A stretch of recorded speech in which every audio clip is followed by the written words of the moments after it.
синк чи энэ гурыг хэвчээзээ. Нэг нь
юу вэ? Сайн байцгаана өрхөм зочлоо та бүхэнд гайхалтай өглөөний мэндийг хүргэе. Мөн бидний өглөөг ийм сайхан уран бүтээлээр эхлүүлсэн Жона хамтлагтаа талархлаа илэрхийлээд цаашдах уран бүтээлд нь өндөр амжилт хүсье.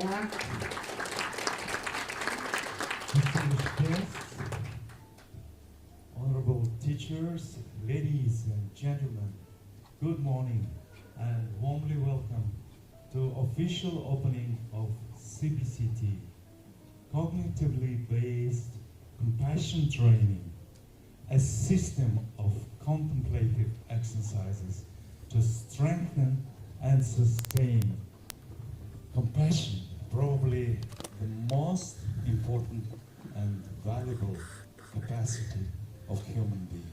Welcome.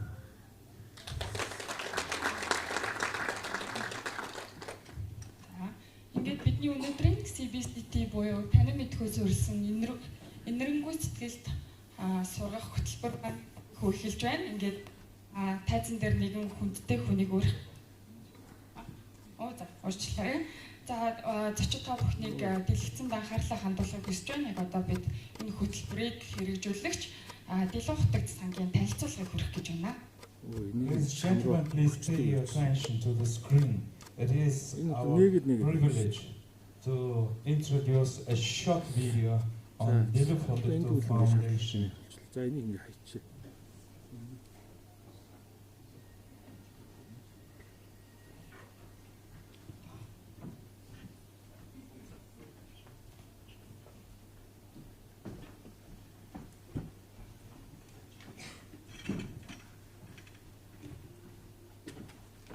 Мянган надад надасан тэрнээс хойш төгсчүүлтэй хамт олон оролцож ярьж хөөрж ингэж хожны дууг сонсож ингэж явж тэгээд та хамт өмнө говийн уушаа дөрөж гарсан гамна нэлээд гол байсан тэгээд тухай хэрдэг тэ чадaltaй гам байсан тухай хэлдэг байсан да сайхан өндөр бардын гам байсан юм аа гэж дөрөж явах замдаа татмаа хамжлагыг уншаад намаараад явдагсан гэж. Тэгээд тэнд очиод бас хурд намаа харж ирсэн. Тэгээд ашчмэл гэдэг одоо буддийн лаг хэлцдэг датсан юм тасалтай юм шүү дээ гэж ингэж ярьдаг байсан. Ягаад гэх юм бол яг ашчмэлийг хаагддаг тэр өдөр тэр өөр Монголд одоо дөрөв гарсан байсан ламлаа энэ их хүрээ рүү хард дасаад аваад тэгээд хорлоо эхлэж чойр хорж эхэлсэн юм аа гэж. Тэгээ сүүл тэр улсууд буцаж Монгол руу ирээд ингээ гамнэлслээ хэлдээрээ орж гаад ингээ насны ирэхэд таал төсгөөсөн. Тэгээд ган дээрх нь одоо дөрвөн үлрэлийн дамжаа буюу чойр хайдаг ингээ 5 метрийн номыг хайдаг юм чойртой байсан. Тийм учраас бол дэлгүүртийн одоо ачаар ингээ тасалдаагүй маа гэж ингээ ярьж айлддаг байсан юм байгаа. Зарим нь ч одоо шагнар байсан. Тэгээд тэр ажил амьдрал тэр үед хийж тэжсэн ажлын талаар их л хойжилдог байсан да.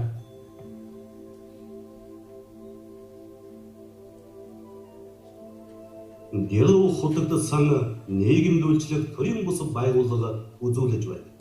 Дэлгэн хотод сан нийгэмдүүлчлэг төрийн бус байгууллага 2011 оны 11-р сарын 1-нд байгуулагдсан өдөр тутамдын 7 гишүүнтэй. Монголын ард түмний зүрх сэтгэлд заларч байдаг Дэлгэн хотод башлуугийн жамсран жав хөдөлгөөний хойдор Дэлгэн хотод данзан дэмэд тус төрийн бус байгууллагыг тэргүүлдэг. 1983 оны үед хойд дүртийн олдсон юм байна. Гомдсон очоод Дэлгэн хотын дараагийн дүртээ уулзах юм сайхан боломж гараад тэр үед танилцаж хадаг шүлгээр гэж мөргөж танилцсан байгаа. Тэрнээс хойш бол далавшин сүнчээ ном тарамслаад болж ясан дүнгийн одоо ном сүнчээд бол ирж хоёрыг болгонд залгаж уулзаж 90 оны ихэр Монголд орон дээрж хамгийн түрүү таньдаг хүний хувьд бол хон дээр ирж уулзаж учирч ингэж ясан. Одоо бол далавшин сүнчээ тавилгыг орчуулдаг тийм маягтай байж байгаа. Одооноос бол өөрийн тийм одоо төв шашны одоо сургалтын төвөднүүдээ байгуулаад шашин ном орчуулах хэвлэх тэргүүтээ ард түмэдлийг яриа хийх гадаад явах ийм сайхан ажлуудыг төрүүлж маш сайхан шашны ажлыг төрүүлж байна юм байгаа юм. Дэлгэн хотод бид хоёр бол одоо олон төрөлтөө багшийн барилгатай байж тэгээ ингээд суртахуун соёлын гэрлийн үйл ажиллагааг хэрэг хийж байсан түүх намтар байна. Энэ төрөлтөөн ч гэсэн одоо урдны ерөөлийн хүчээр эргээд уулзсан. Анх одоо Дэлгэн хотыг харахад маш одоо сэтгэлд ийм дотн мэдрэмж төрж исэн. Бүр юм тийм ойрын барилгатай бие биенээ ингээд таньдаг юм шиг тийм дотн мэдрэмж төрж исэн. Тэгээд Дэлгэн хоттой уулзаад ярилцаад үзэхэд бол маш шудраг, бусдыг бодсон юм их сайхан сэтгэлтэй. Дараагүй одоо ийм нинж сайхан сэтгэл байгаад нь би чин сэтгэлээсээ бас баярлах тийм мэдрэмж бас төрсөн. Тэгээд бид хэдийн зорилго бол нийгмийн соёнгээр амар амгалан сайн сайхны төлөө гэдэг дээр зорилго нэгдээд хамгийн гол нь одоо энэ сэтгэл зүйн энэ боловсрол сэтгэлийг амгалан байлгахын сургаал номыг түгээх тал дээр бид хэд бол хамтраад үйл ажиллагаанууд одоо сургалтууд зохион байгуулаад бол явж байгаа. Хамгийн анх диалогтыг ингээ харахад бол рентген юм шиг харцтай. Нэвт харж байгаа юм шиг юм. Зарим тохиолдол дээр бас ингээ миний бодлого уншаад байгаа юм шиг байна.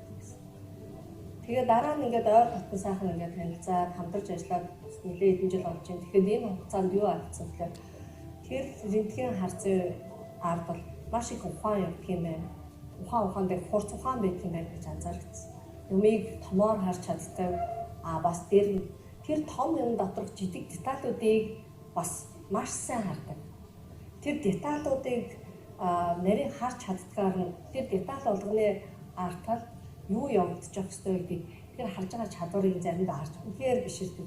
Диалогтоос их тийм шуурхаа. Зарим тохиолдол дээр бид нар ч бас заах уу гэдэг жоохон юм хойш нь тавьчвал олморч юмсыг санагддаг.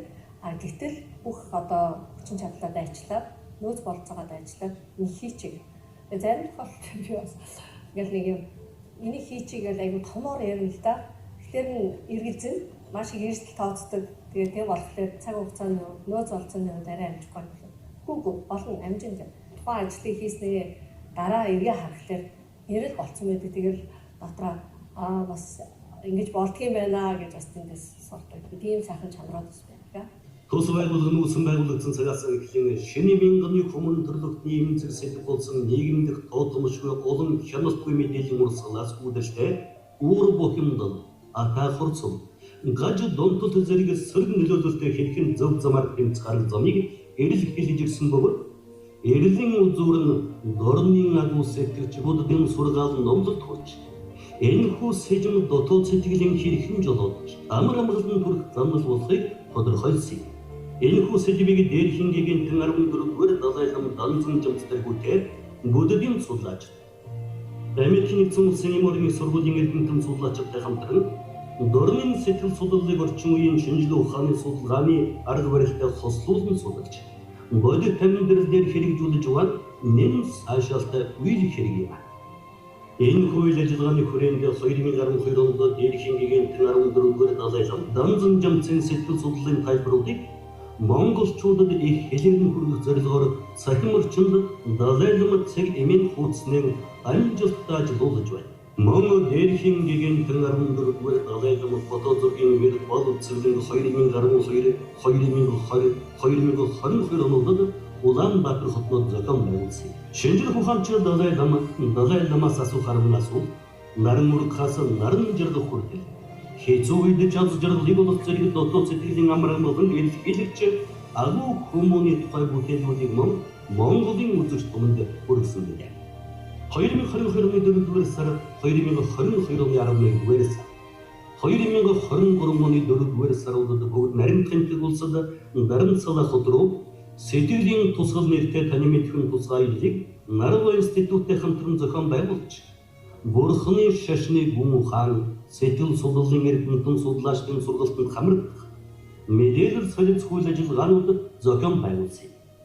2022 онд Даниэль Голимены сайн хөтлөх хүч номыг монгол хэлээр орчуулан гаргаж үнэн төлбөргүй нийтийн хүртэл болгосон. 2022 оны 10-р сард өдөртөх зөвлөлийн гишүүдтэйгээр 35 жилийн түүхтэй сэтгэл хийгээд амьдралын хэм маяг институтын дэлхийн нийтийн харьцаа хамааран ёс зүй нийгмийн харилцааг их сэдвийн дор шинжлэх ухааны судлаач нар болон буддийн судлаачтай хамтарсан эрдэм шинжилгээний хуралд оролцсон Монгол улсын төрлийн судалгаа идэвхжүүд сургалтад зохион байгуулалт талаар туршлага судлах үйл ажиллагааг амжилттай зохион байгууллаа.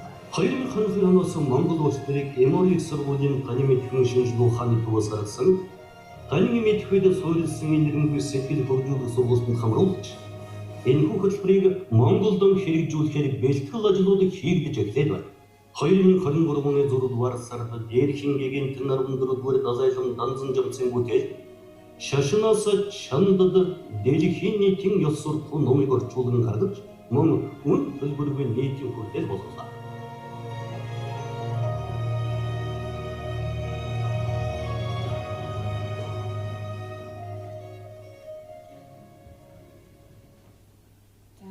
баярлалаа. Баяр хүргэе.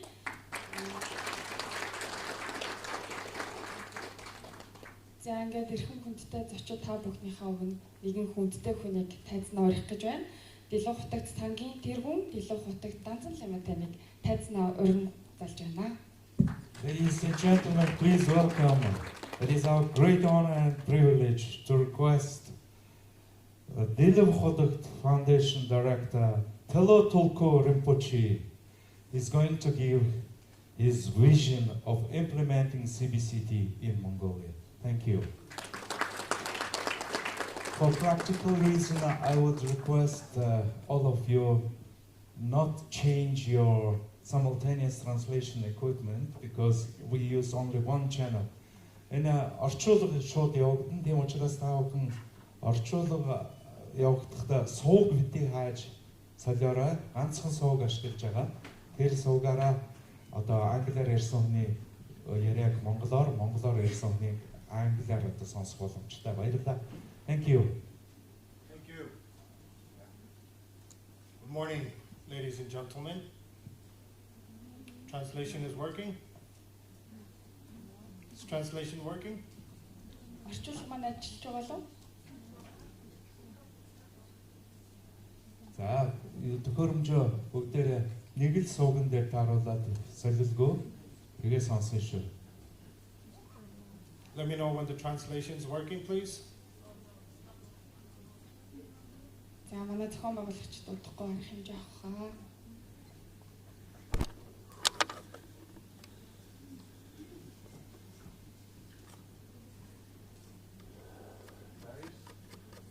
Хурагчаад ингэж Орчуулга орж ирж байгаа болов?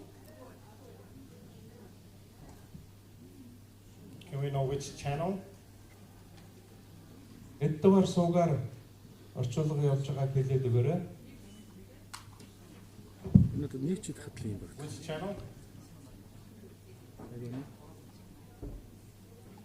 Нэгдүгээр суугаар явж байгаа юм шүү. Бүгдээрээ нэгдүгээр суугдаар тааруулаад чанга аяахнаа тохируулаад ингээд төхөөрөмжөө сонсоорой. Channel number 1, please. Channel number 1. Doya, can you speak into channel? Can you speak so people can test?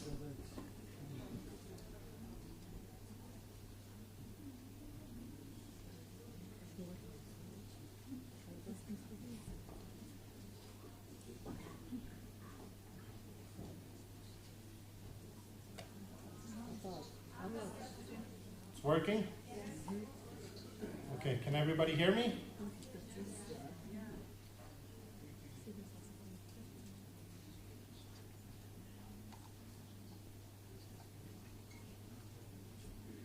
Doya, are you ready? Okay, good. Once again, good morning to everyone. First of all, I would like to thank all of you for coming to celebrate the official launch of cognitively based compassion training in Mongolia. Cognitively based compassion training, in the short form, we call it CBCT. As you have seen in the video, the Delo Hotokdo San is not a religious organization, nor it is a Buddhist organization. We registered this foundation with the goal and the mission to educating the heart and mind of the Mongolian people. So we are more of an educational organization rather than a religious institution. I've been coming to Mongolia in and out since 1991. I've seen the tremendous changes, development, political changes, economical changes, spiritual changes, and the mind changes of the Mongolian society. Though I am a Buddhist, but nevertheless, I truly believe that our approach is a humanistic approach.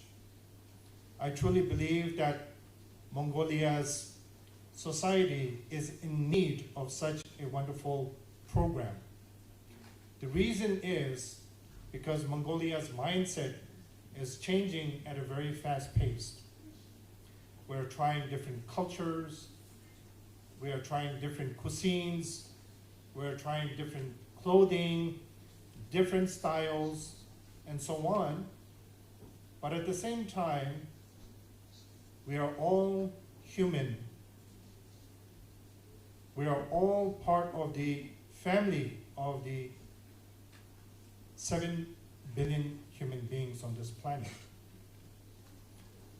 So therefore, now because of the fast-paced lifestyle that we live, especially here in Ulaanbaatar, I definitely sense and feel through communicating with many people, meeting many people officially and unofficially, that I see a very strong need for tools and techniques of educating the people of how to deal with our emotions.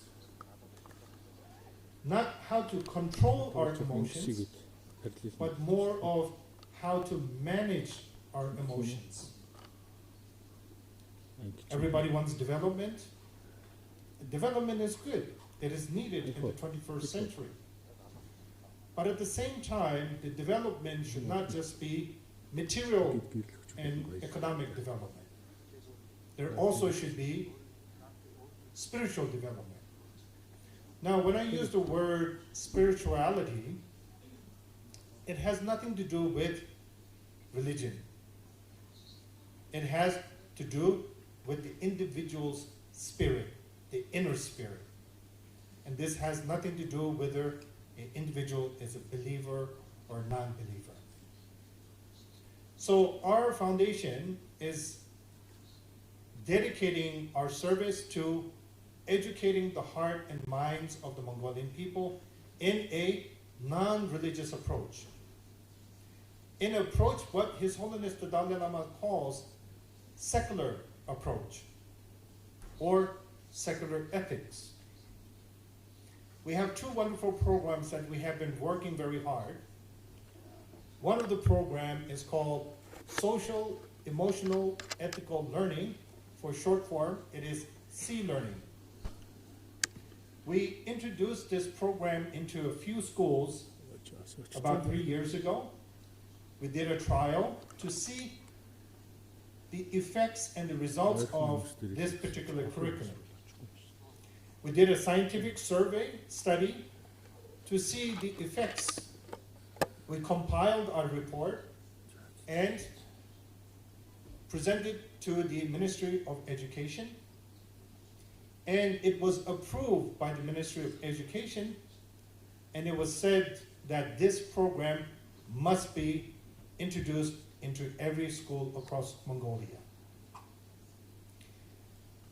We are very happy to say that the Minister of Education has passed a resolution to implement C-Learning curriculum in all the schools across Mongolia by the end of the academic year of 24-25.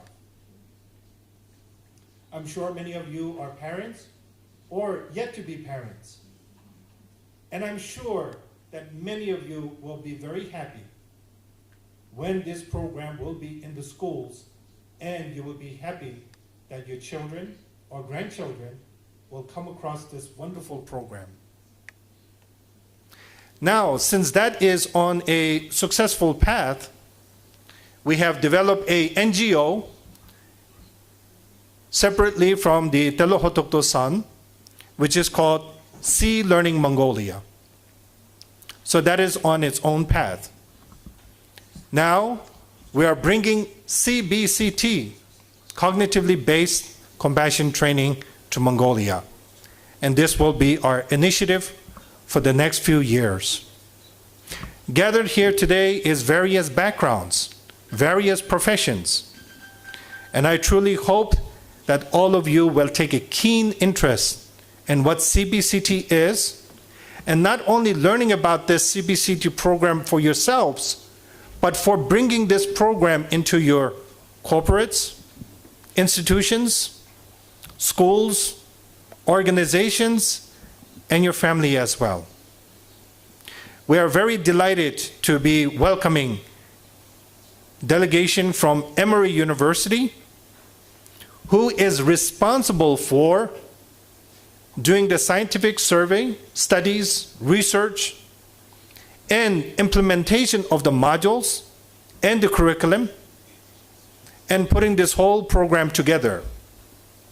It is an honor for us to welcome to Mongolia the delegates from Emory University here today. I'm not going to go into the details of how the C-Learning, or mainly the CBCT program, was developed. The next speaker will give a detailed information. But nevertheless, it is an honor for me to be here in Mongolia. Delo Hotogdo, the previous reincarnation, or my predecessor, was definitely a legend for what he did for the Mongolian nation, politically, spiritually, and many other ways. Even though he was exiled, what we may say that he was self-exiled. There's many different versions, but nevertheless, even from a distance, even from living in exile, he really made a strong contribution towards the independence and sovereignty of Mongolia. For the last 30 years, I've been dedicating my work, my strength, my knowledge to the development of Buddhism, reintroducing, redevelopment, restoring Buddhism in the Russian Federation, in particularly Republic of Kalmykia. My parents were Kalmyk Mongols. I was born in a Kalmyk Mongol family. I grew up in India in a Buddhist monastery. And after the collapse of the Soviet Union, I became involved in restoring, rebuilding, and reintroducing Buddhism in Kalmykia for the last 30 years. Last year, as we all know, in Russia, started a war with Ukraine. Being a Buddhist, being a human being, being a peace-loving individual, somebody who follows the principles of Mahatma Gandhi of nonviolence, it was morally and ethically wrong for me to remain silent and pretend that war did not exist. I grew up in a society of freedom of consciousness, freedom of speech, freedom of thought, and I used and exercised my rights as a human being. I openly spoke against the war, and therefore I became a state enemy. In January 27 of this year, the Ministry of Justice, the Russian Federation, listed me as a foreign agent. I thank Russia for listing me as a foreign agent. Now I become a member of the elite group, because in the list of foreign agents of the Russian Federation, there's many popular singers, entertainers, comedians, many entrepreneurs, and it's a great honor for me to be part of that list. Nevertheless, it gave me the perfect excuse and the perfect reason for me to return to where my predecessor left. A very great close friend of mine said to me, "Karma is very strange." And I asked her why. She said, "Your predecessor was labeled a foreign agent. And in this lifetime, again, you are labeled as a foreign agent. You return to the country where your predecessor escaped from. I never thought about it that way. But karma works its wonders, where none of us can really say the reasons. Life itself is like a big puzzle, where the pieces come together step by step. I truly believe my destiny, or fate, or karma is to continue the legacy, the work of the previous Telohotukto. I may be starting late in my age. I'm 50 years old. Hopefully I still look young. I like to believe I'm still young. I use a lot of Korean cream. I don't know if it helps or not. Or maybe it is the meditation that helps me. But I truly believe it is truly the short meditation that I do every morning. Cultivation of my compassion. Cultivation of love. Cultivation of care, kindness for the people of Mongolia. Many people ask me, when did you come? I tell people, I've been living here for the last year. Many people are surprised.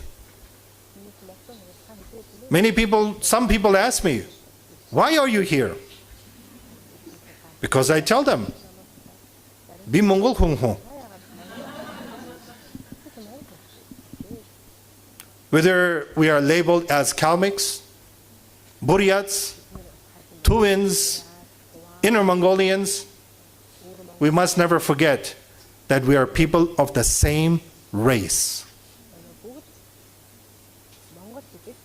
I don't want to make it sound political, but since I have the stage and the microphone, I'll take advantage of this. If you look at China's flag, it has 5 stars on it. What do the 5 stars represent? It represents the 5 ethnic groups. Han Chinese, Manchus, Uyghurs, Tibetans, Mongolians. That is what the 5 stars represents. They claim ethnic groups that it doesn't even belong to their ethnicity, that doesn't even belong in their geopolitical map.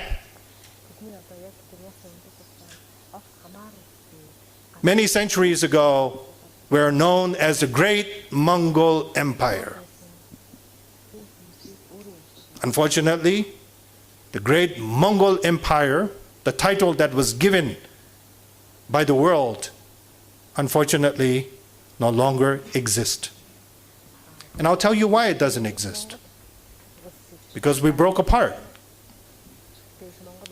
Kalmyk Mongols, I like to call.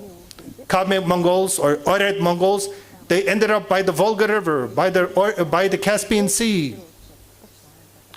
Tuva became separated. Mongolia was divided between Soviet Union and China, became Inner Mongolia and Mongolia. Buryat became part of Russian Federation 300-400 years ago. Tuva became part of Russian Federation many years ago. Then we developed a mentality of division, of tribes. And we started recognizing our own people as non-Mongols. I remember my very first trip to Mongolia, 1991. I met a very old Lama at Ganden Monastery. I grew up with my parents saying that we are Mongolian people. We are of Mongolian race. I had no idea where Kalmykia, Buryat, I had no idea whatsoever.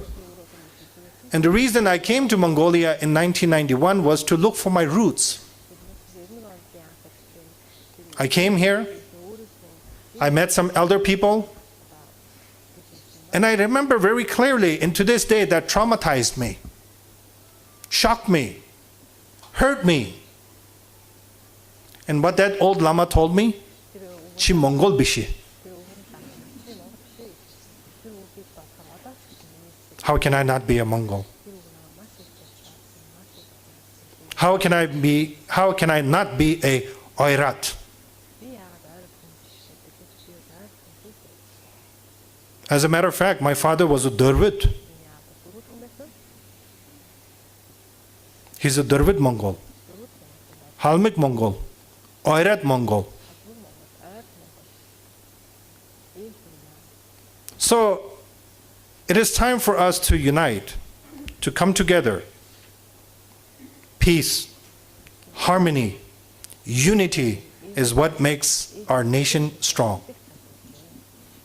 It is what makes us a strong nation. Many people say compassion is for the weak. Compassion is a feminist idea. If we say that, oh, the woman is very compassionate, there's like a very strong acceptance.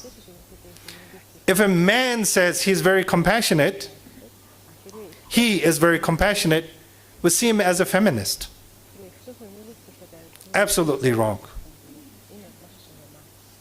In our society today, this is what we are lacking.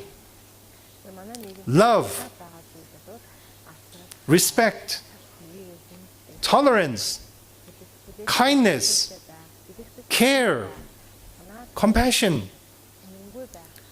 And nowadays, even love is limited. When I ask people, what is your definition of love? People say, parents. Then what? Grandparents. My cousins, relatives, 4 or 5 best friends. Nobody has more than 10 best friends. The maximum best friends they have is probably 5. And your love doesn't go beyond that.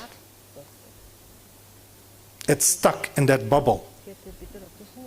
Parents, grandparents, relatives, best friends, and that's it. To the point where it has become a harassment to say to your coworker, I love you. I care for you. It has become a harassment to help your coworker with a cup of tea or coffee, or invite him or her to dinner. He's harassing me because he's being kind to me, because he's being caring to me. He's harassing me because he said, I love you as a human being. This is the world that we live in. And is this the world that we want to live and bring up our children with the lack of love, the lack of care, the lack of kindness? Definitely, I do not want my children or grandchildren, if I ever have, to be grown up in a society full of negativity.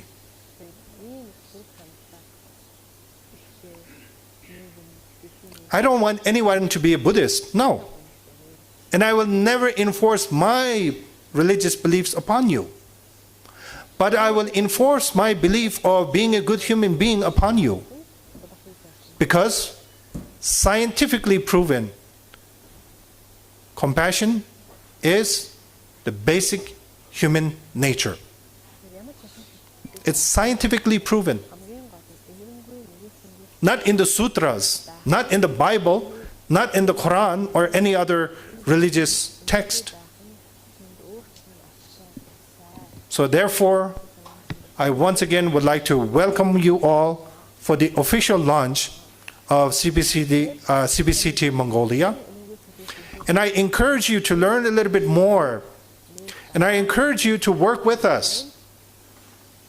because your workers, your co-workers, your employees, everyone is stressed out. I meet with many people on a regular basis. And the amount of burnout, which is a new word. 30 years ago, this word burnout did not exist in Mongolian society. 20 years ago, tension, stress did not exist in Mongolian society. Not only did it not exist in Mongolian society, Mongolia doesn't have a word for stress. Tell me, what is the word in Mongolian? In Mongolia, stress. There is no word. We speak in Mongolian, we say stress, stress. Because we use English because it didn't exist in our mind. It didn't exist in our society. So this program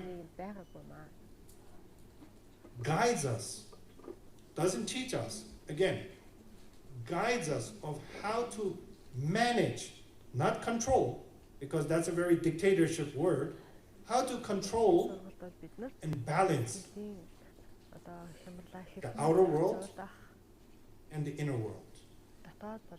And the inner world is nothing to do with religion. The inner world has to do with the individuality. So please, I beg you, for the better of our society and community, to take an interest in this wonderful program. And we are dedicating this towards educating the hearts and minds of the Mongolian people. Once again, I would like to thank the delegation from Emory University for taking their time from their busy schedule and making the long journey to the steps of our great Khan, to the wonderful, beautiful nature that exists, that was preserved and protected by our ancestors. Also, we would not have been able to put this event together without many wonderful volunteers. Volunteers who don't, not people who believe in me, not people that believe in our foundation, but people who believe in educating the heart and the mind of the Mongolian people. And also, I want to take this opportunity for thanking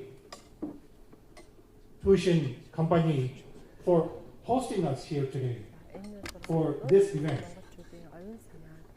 Holding such events is not an easy task.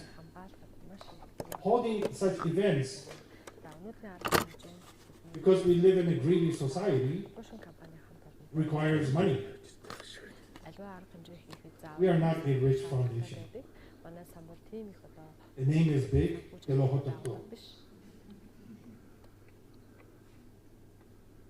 but we are scrapping every single day. We scrap, we ask, we pledge. And it's not easy to go out and put out your hand and ask for people. It's difficult. But we do this not for ourselves. We do this for the better of our society. And we are very grateful to have like-minded people to support us. Just last week, we released a book which was called Beyond Religion. I think the books are available. 2 years ago, we released a book, Force for Good. We didn't have any money. We didn't have any funds. But we had supporters who believed in educating the heart and minds of the people, who are willing to sacrifice and dedicate some of their profits and income towards the better of Mongolian society. So therefore I want to take this opportunity to Havambok Corporation for sponsoring the book launch of Beyond Religion, and also today's event, Tuition Company and for hosting us and making us very comfortable and enjoyable moment. So without further delay, thank you everyone, and it is a great honor to be in your presence. It's always an honor and a blessing to be one among many peace-loving, compassionate, smiling faces. Thank you very much. Thank you. Баярлалаа. Ингээд та бүхнийхээ өмнө дахин нэгэн хүндтэй хүнийг урих гэж байна. Эмори их сургуулийн төвлөрлийн шинжлэх ухаан, энэрхүйд суурилсан ёс зүйн судалгааны төвийн захирал доктор Тэнзэн Нэги таныг тайзнаа урин залж байна. Ladies and gentlemen, it is our great honor and privilege to request Dr. Tenzing Negi, Executive Director of Center for Contemplative Science and Compassion-Based Training. Thank you. Emori University.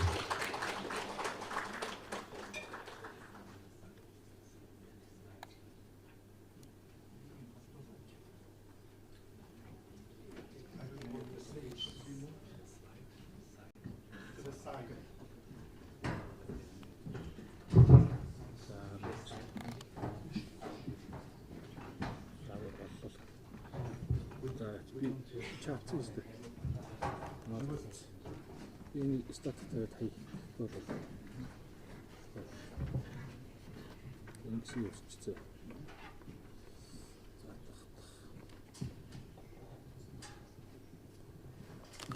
Good morning, and thank you so much for the introduction. First of all, I'd like to pay my homage to His Eminence Taylor Buche for the wonderful work that Buche has been doing here. It is also my honor to be here at the invitation of Taylor Foundation in Mongolia. It's really, really an honor, and I was looking forward to this opportunity for a number of years today.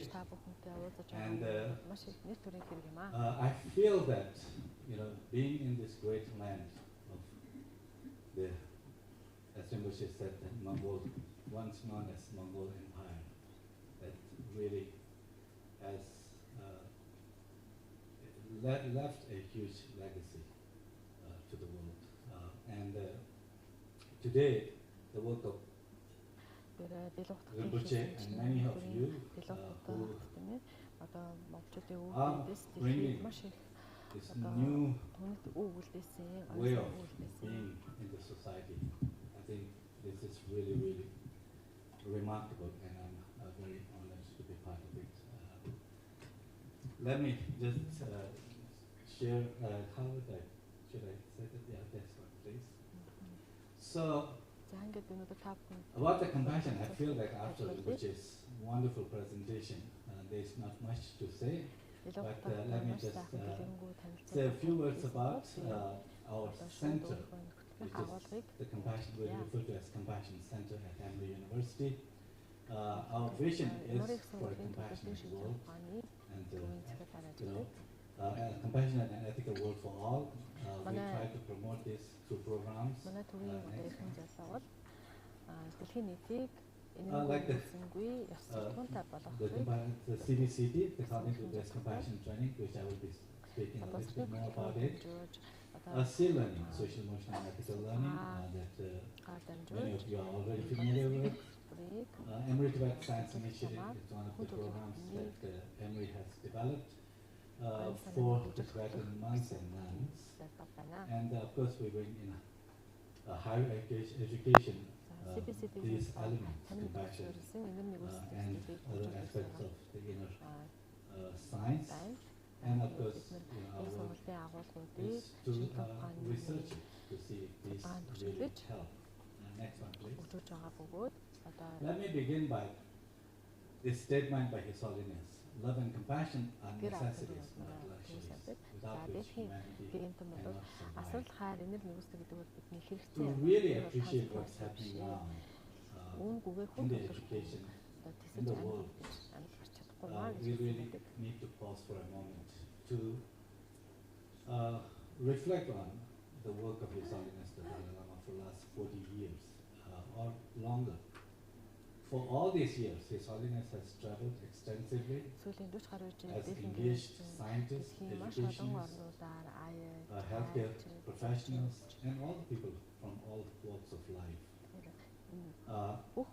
And through this, what he made his first commitment in life is to promote basic human values. Basic human values like compassion, kindness, forgiveness, in order for the survival of the world. So that is his first commitment. He of course has 3 other commitments, including the religious harmony. But this is the first commitment. And this commitment reflects his understanding about the necessity of compassion, necessity of these inner values. He asked this question, as Rinpoche mentioned earlier, that compassion and these basic values are not necessarily religious values. These are basic human values. He asked this question, or gives this metaphor. There are people who prefer tea over coffee, and there are people who prefer coffee over tea. And even within the tea lovers, there are people who prefer different flavors of tea. But who among us does not need water, clean water? People can have different preferences in terms of tea or coffee, different flavors of tea. Religious preferences like that.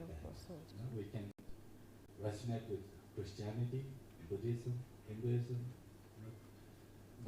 Judaism, Islam, and so forth. But none of us can survive and live, flourish without kindness, without compassion. And this is what цай гэдгийг усаар хийдэг. За ус бол хамгийн үндсэн орц найрлагна. Тэгэхээр яг үүнтэй адилхан хүн төрлөختний ямар шашинтай хиндүү, еврей, ямар шашинтай байх нь хамаагүй хамгийн гол нь инэр нэгүсэл сэтгэл бол гол юм аа. Энэ нь яг устай адилхан. Усгүй бол хүн амьдарч чадахгүй. Яг үүнтэй адилхан энэрхүү сэтгэл асрал хайр бол байхгүй бол хүн төрлөختөн одоо оршин тогтнож чадахгүй маа. Тэр хүн төрлөختний энэрхүү сэтгэл суурилсан суурь үнэт зүйлсийг танилцуулах хувьсгалыг хийх цаг болжээ. We know today that many of the countries around the world have made tremendous progress in terms of material world. And of course it has made a huge difference in terms of our conveniences. But are we really free from problems today?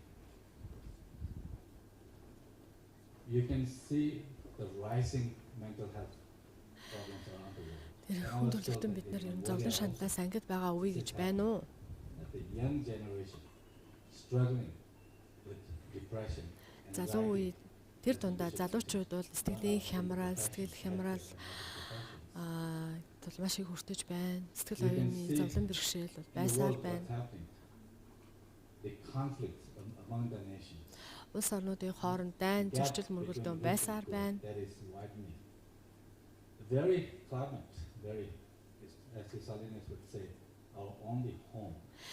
Бид бүхний цорын ганц орон гэр болсон энэ байгаль орчин их дэлхий сүйдэж байна.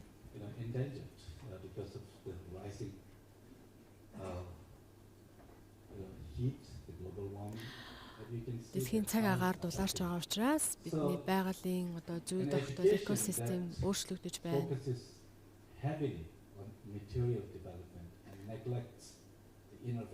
Ийм их зовлон бэрхшээлүүд донд бид өнөөдөр амьдарч байна.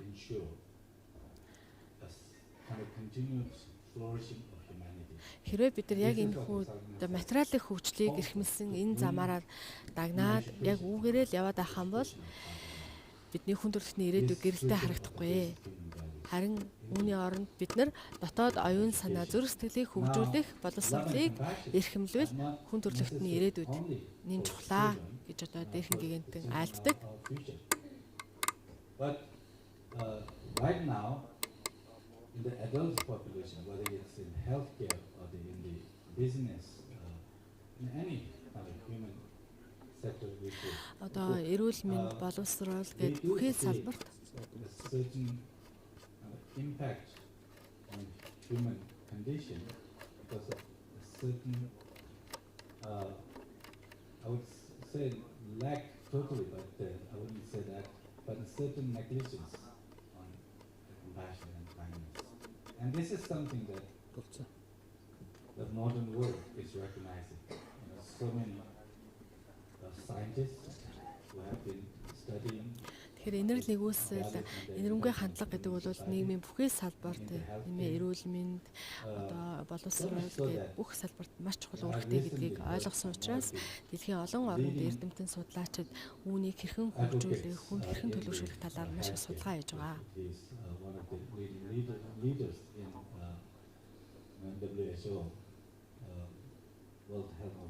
Дэлхийн эрүүл мэндийн байгууллагын одоо тэргүүлэх удирдагч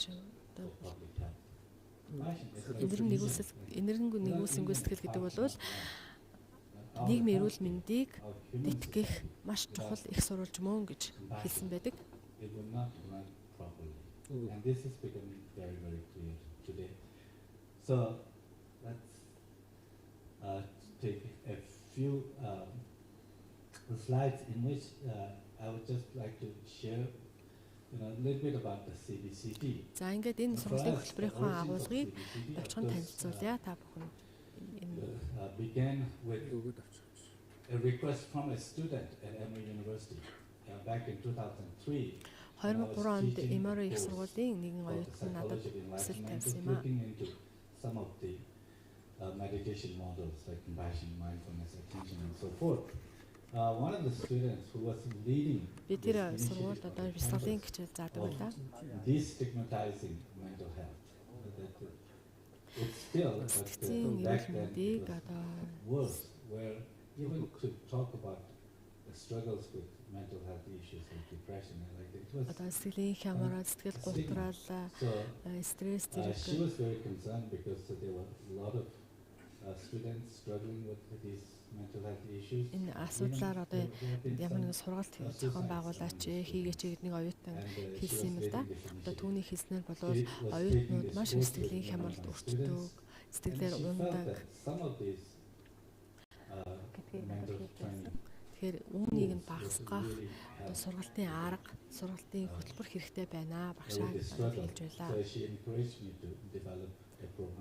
Тэгэхээр энэ оюутны саналыг одоо бодож үзээд би энэ хөтөлбөрийг анх зохиож боловсруулж байлаа.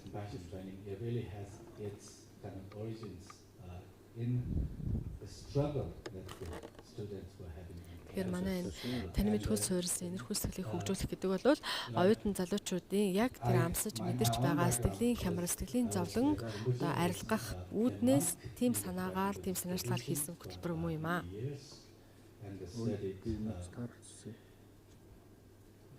In the program for Geshe, and coming from this rich tradition, and very fortunate to be having the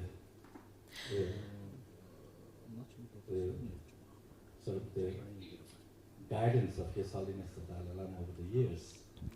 За би олон жилийн турш дээрхэн гинт Далай ламын сургаал номыг сонсож Бурхны шашны талаар бас би өөрөө судалж байсан. Тэгэхээр энэ Бурхны шашны энэ баялаг өв уламжлалаас суралцаж, оюун санаандаа шингээж авахыг хичээж байсан. Тэгээд үүн дээрээ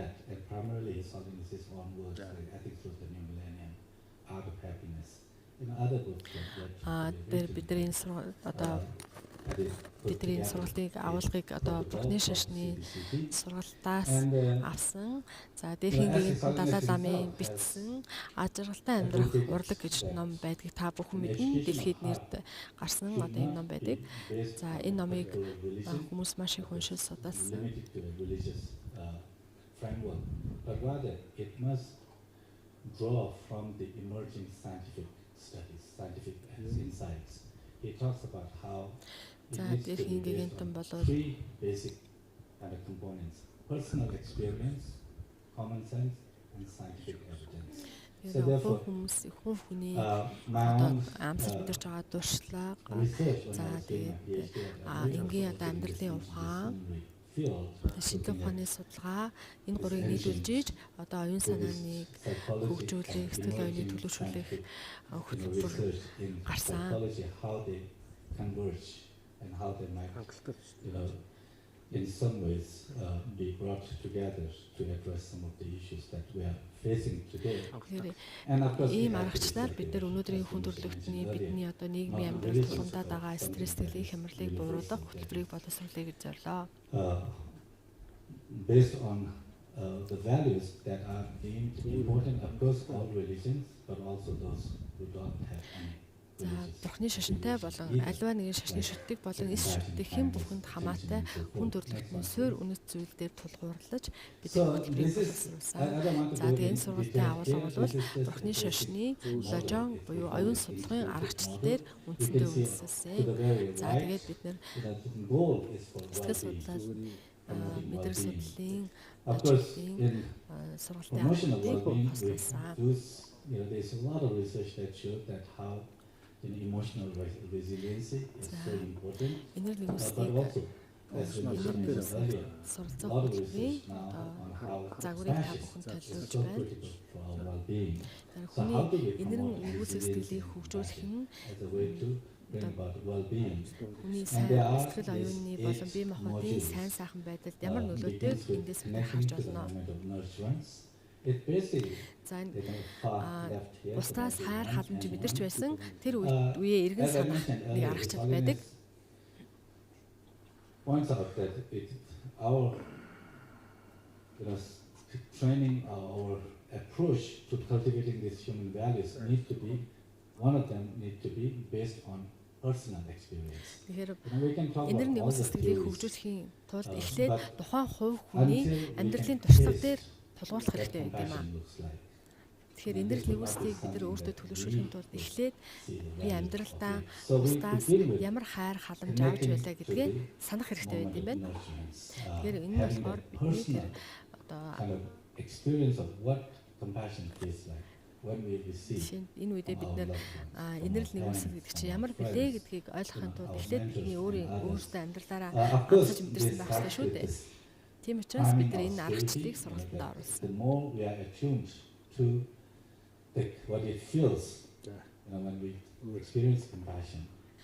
Бусдаас хайр халамж, энэр нэгүсэл сэтгэлийг мэдрэхэд хүн ямар байдаг вүлээ? Тэрийг нь бид нар эхлээд сануулгаа.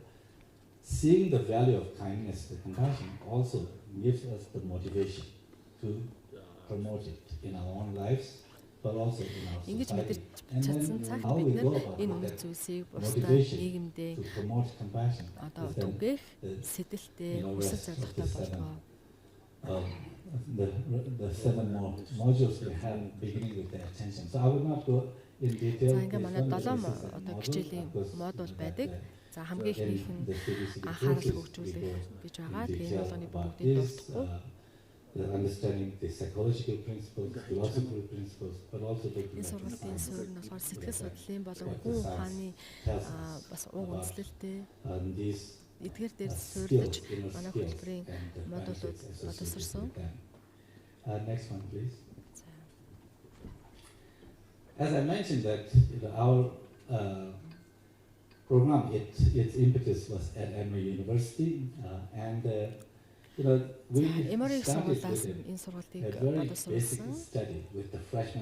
За ингээд коллежид шинээр орж суралцж байгаа оюутнуудад туршилт хийж үзсэн. За тэгээд оюутнуудыг энэ CBCT сургалтад сурахаас өмнө одоо туршилт тэдний одоо сэтгэл зүйн туршилтад оруулсан. За сургалтын сурсны дараа бас туршилтад оруулаад одоо үр дүнгээ хайрцуулсан байнамаа. Basically what it looks at is that by training in compassion, just for a few minutes per day really өдөрт цөөхөн хэдэн хором одоо энэр нэгүслийг төлөвшүүлэх дасгалыг хийснээр ямар үр дүн гарсныг харж байна. What it shows is that those who go into the training and actually do practice instead of just going to the class and not practicing, but who do go and practice just about 15 minutes per day. Өдөр болгон одоо 15 минутын турш IL6 төлөвлөлт дасгалыг хийсэн оюутнууд гарсан үр дүнгийг харагдаж байгаа. Энэ болохоор тэр стресс ямар байгааг бие махбодын өрсөлдөөн түвшин одоо ямар болж байгааг энэ дээр харуулсан байдаг. Go to the doctors to receive help. In other words, over 90% of our health-related issues for which we consult with doctor has one way or another, to do with stress, overstress, excessive stress. Эрүүл мэндийн асуудал, стресс одоо тусан жуулчлалын авах шаардлагатай эрүүл мэндийн асуудлыг одоо эмнэлгийн бидний өвчин зовирын 90% нь сэтгцийн одоо эрүүл мэндтэй холбоотой байдаг, стресстэй холбоотой байдаг. At the top one, you can see that in the two groups, high practice and low practice, people who went into the meditation class practice, and that is practice a little bit, that's low practice, and who practice high practice. But we did have other бистолыг урт хугацаагаар богино хугацаагаар хийдэг гэж тод хараад тэмдэглэсэн нь болохоор бистолыг маш сайн урт хугацаагаар хийсэн цагаан болохоор бага хийсэн хүмүүс юм. People who did not practice much, before a stress test is given to them, 15 minutes of public talking, which is quite stressful. You see that on the top, that dark blue, black is the high practice, the dotted one is the low practice. Before 6 weeks of practice or the training, there is really no difference. Одоо тэр стресс болон кортизол буюу стрессийн дааврын хэмжээ ямар байгааг энэ дээр харуулжээ. High practice one, the dark black line you have there, it's significantly lower in the inflammation in the system. Бистолыг маш сайтар хийсэн буюу тод хараад тэмдэглэсний харах юм бол бистол сайн хийсэн оюутнуудын одоо стрессийн дааврын түвшинд хүрсэн байна. The gray line is 15-minute period when they are tested with a stress test. Everyone gets stressed in that activity, in that particular task. Бидний төсөлтийг хийхдээ одоо бүх оюутнуудад ийм стресстэй нөхцөлд оруулсан. Тэгээд яг бистолыг сайн хийжсэн оюутнууд бол стресстэй бага байжээ. How soon the stress come down, there is really no difference. But after 6 weeks, high practice ones, за ингээд сургалтанд хамруулахаас өмнө хийсэн хэмжилтийн дараа бид сургалтаа явуулсныхаа дараа 6-7 өдрийн дараа бид дахиад туршилт хийж үзлээ. In life, there are going to be upsets. Амьдралд бол хүн өгсөж уруудах үе заавал байдаг. Bad news, ups and downs are part of the life. Тэр нь бол амьдралын нэг хэсэг юм. If we are not able to bounce back, we stay ruminating, then that's where the stress becomes chronic and it leads to elevated levels. Тэр амьдралд угаасаа зовлон жаргал унах босохгүй байдаг гэдгийг хүлээн зөвшөөрч чадахгүй бол хүн маш их хямардаг. За тэгээ үүндээ хямарч стресснэр хүний бие махбод хямардаг, дагаад бодис солилцоо, дааврын одоо өөрчлөлт болж эрүүл мэнд дөрөвдөг. Сэтгэл хямран, гутран, төгшөөртэй болно. So that's really what launched us on compassion research. Initially, it was a research focus on research, but today CBCT is quite extensive around the world. Одоо манай хөтөлбөрийг 8 дэлхийн одоо 8 хэлээр зааж байна. 18 оронд энэ хөтөлбөр нэгдэрсэн. Эдгээр нэг нь Монгол улс, 5 төвд манай хөтөлбөр төгөж байна. Of help here. Next one, please. Research with the CBCT compassion so far has been quite extensive actually. Compassion research in the West, research with meditation has been going on since 70s. Барууны орнуудад бол 1970-аад оноос хойш бясалгалтай холбоотой судалгаа шинжилгээний ажлууд явж байгаа. That was in the 70s by Herbert Benson at Harvard University. But since then there have been other meditations like mindfulness based on John Kabat-Zinn's mindfulness reduction program. And that has been very extensively implemented in healthcare and other sectors. But compassion, research in compassion is relatively new. It's just last 15, 17 years. That's when it began. And the CBCT is certainly the leading when it comes to research in compassion. So you can see that we have done research with the foster care children, cancer survivors, medical students, судалгаагаа бид нар энэ сургалтынхаа судалгааг бид нар хүүхдийн асрамжийн газар, хорт хавдрын өвчнийг ялсан хүмүүсийн дунд ангаахын оюутнууд дайнд оролцож байгаа сэтгэлийн хямралд өртсөн одоо дайчдад боловсролын салбарын ажлуудад дохын халдвартай өвчтнүүдэд сэтгэлийн хямралд орж амиа орлогыг заавдаж байсан хүмүүс болон одоо трансгендер залуучуудын дунд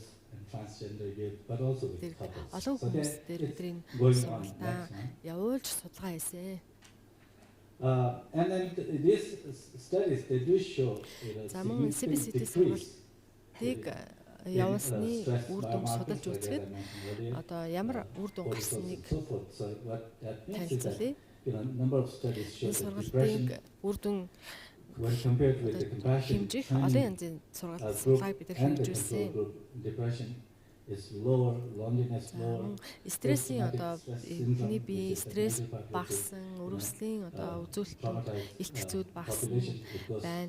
Сэтгэл хямрал багсан, сэтгэл готрол багсан, ганцаардах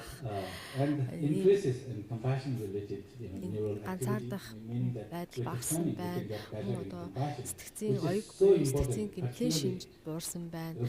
За юу нэмэгдсэн бэ гэхээр бусдыг энэрх хайрлах хандлага нэмэгдсэн, бусдын зовлонд ойлгох, бусдыг одоо өрөвдөх нэмжин сэтгэл нэмэгдсэн байна. Өөрийгөө хайрлах байдал, ирээдүйдээ итгэлтэй болсон зэрэг ийм эерэг үр дүн гарч байна.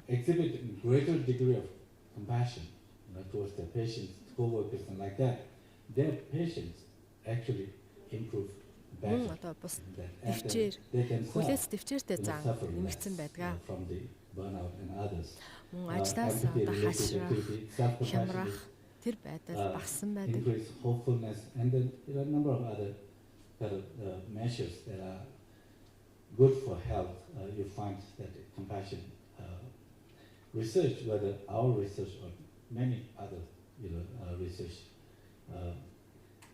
that is being conducted today, it shows хүний эрүүл мэндэд сайнаар нөлөөддөг, зам байдал сайнаар нөлөөддөг гэдгийг манай болон бусад хүмүүсийн хийсэн судалгаа нотолж байгаа. This is just Эрхийг Далай лам бидний үйл ажиллагааг дэмжиж ийм албан бичиг илгээж байсан. Одоо үүнд болохоор Эмори их сургууль 1988 онд бид Дэрхэн гигантын Далай ламтай хамтран ажилласан. Түүний одоо заавар айлдварын дагуу бидний хөтөлбөрийг боловсруулж хэрэгжүүлж байгаа. The work that is happening at Emory with the CBCT. Эмори их сургуулиас боловсруулж байгаа энэ тань мэдхгүй цэвэрлсэн энергийн үсгэл сэтгэлийг хөгжүүлэх сургалт бол олон салбарын эрдэмтдийн хамарсан маш өөр одоо дүнтэй үйл ажиллагаа болж байна. Сэтгэл судлаад, физиолог болон зан байдалд энерги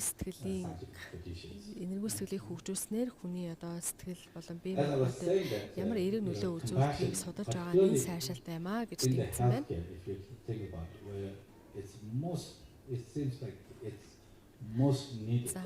Ажлаас гашрах хам шинж ба энэргүй сэтгэл хоёрыг харьцуулсан судалгааны ийм бүтээл байдаг.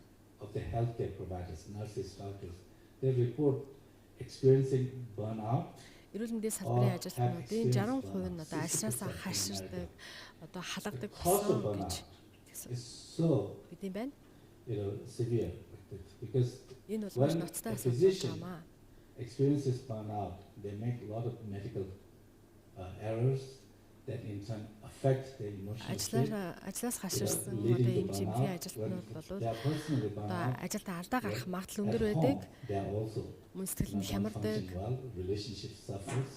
Тэгээд үүнээс болоод тэдний бусдаа харилцаа мууддаг. Үүнээс болоод өвчтнүүдэд одоо эмчилгээ үр дүнгүй болдог юм аюултай.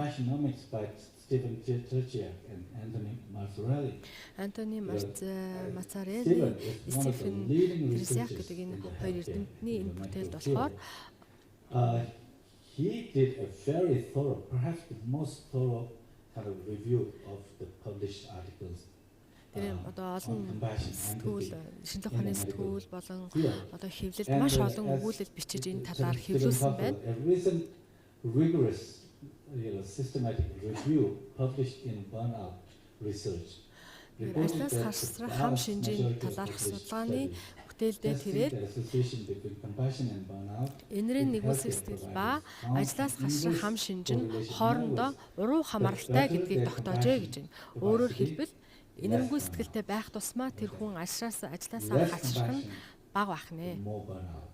And this is a very strong correlation you find. Энэр нэгүсэх сэтгэл ба ажлаас хасрах хам шинж гэдэг хоорондоо уруу хамааралтай. Одоо энэ судалгааны хамгийн гол дүгнэлт байлаа. With the healthcare providers, they find that there is no doubt that compassion matters for healthcare. Эрүүл мэндийн салбарын ажилтнуудын дунд одоо энэр нэгүсэх сэтгэлийг хөгжүүлэх юм бол маш чухал. Энэ бол энэ салбарт маш Тэгэх юм бол эм чимлэгийн ажилтнуудын энэр нэгүсэх сэтгэл хэдий ч нэ сайн хүчтэй байна. Төдий ч нэ өвчтнүүдэд одоо үзүүлэх тусламж нь үр дүнтэй байна. Үүнээс одоо хүмүүс өвчтнүүдийн эрүүл мэнд сайжрах үүрэгтэй. Making the financial gains, it also helps with that. Next one. CBCT has been, as I said, it has been now what about энэ CBCT сургалтыг энэ 20 гаруй жилийн хугацаанд олон нийтэд маш олон одоо хүнд нийгмийн олон бүлэгт заасан CBCT has been tested or taught to the энэ сургалттай холбоотой олон судалгаа явуулсан олон одоо хүнд сургалтыг хийсэн in various places, public health professionals at this Center for Disease Control, which is the major institution in America for the health of veterans in Atlanta, college students, parents of school children, adolescents, like the цэцэрлэгийн болон 12 одоо жилийн дунд сургуулийн George одоо Америк нэгдсэн улс болон Энэтхэгийн Мумбай хот, Колорадо, Иллинойс, Жоржиа хотын сургууль мужуулагчдын энэ сургалтыг орсон байна. Нийгмийн эрүүл мэндийн мэргэжлийн одоо төвд энэ сургалтыг оруулсан Америк нэгдсэн улсад мөн одоо дайнд тулалдаж ирээд халагдсан, дайчдад зориулсан сургалт судалгааг явуулсан. Коллежистүүд оюутнуудад бас явуулсан байна. Та бүхэн дээр бүгдийг харж байна. Эцэг эхчүүдэд бас явуулсан байна. But right now, we do, many studies have been done and there are other studies happening. Манай CBCT ветеран буюу CBCT ба одоо халагдсан дайнд оролцож явсан хүмүүс зориулсан хөтөлбөр байдаг. 19-с 2023 онд одоо хэрэгжиж байгаа. With the veterans, that in America there are many veterans and Америкт бол одоо дайнд яваад халагдаж ирсэн маш их байдаг. Тэд нар болохоор дайнд оролцсон хүмүүсийн дунд сэтгэлийн хямрал асар их байдаг. Promising that there are other studies happening. Right now, another big NIH Эдгээр чиглэсэн судалгааг бид хэрэгжүүлж байна.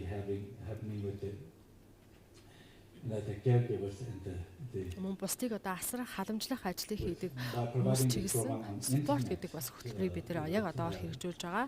2026 он хүртэл хэрэгжинэ. And this is again a population quite vulnerable. Бусдыг асарч хамгаалж байгаа хүмүүст болон хөхний хор хавдраас өвчнийг ялан дээсэн хүмүүсийн одоо сэтгэл санааг дэмжих, сэтгэлийн хямралыг бууруулах чиглэсэн бид бяцлаглалын одоо сургалтыг явуулж байгаа. This is in a эрүүл мэндийн тусламж үйлчилгээний захиргаа гэдэг байгууллагын одоо ажилтнуудад чиглэсэн АНУ гэдэг хөтөлбөрийг бас бид хэрэгжүүлж байна.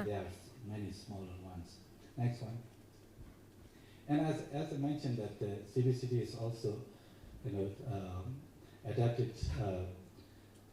to chaplaincy program. At Emory, there is a program called the Spiritual Health, which is basically chaplaincy. Эмори сургууль дээр сэтгэл оюуны эрүүл мэндийн гэсэн хөтөлбөр байдаг. Per year for whole of the Southeast United States, and there the CBCT Америкийн нэгдсэн улсын зүүн хойд хэсгийн мужи улсуудад эмнэлгийн ажилтнуудад чиглэсэн юм хөтөлбөр байдаг. Тэгэхээр энэ хөтөлбөрийн гол зорилго нь энэр нэгүсээс суурилсан сэтгэл оюуны эрүүл мэнд гэсэн гол чиглэлийн хөтөлбөр байна.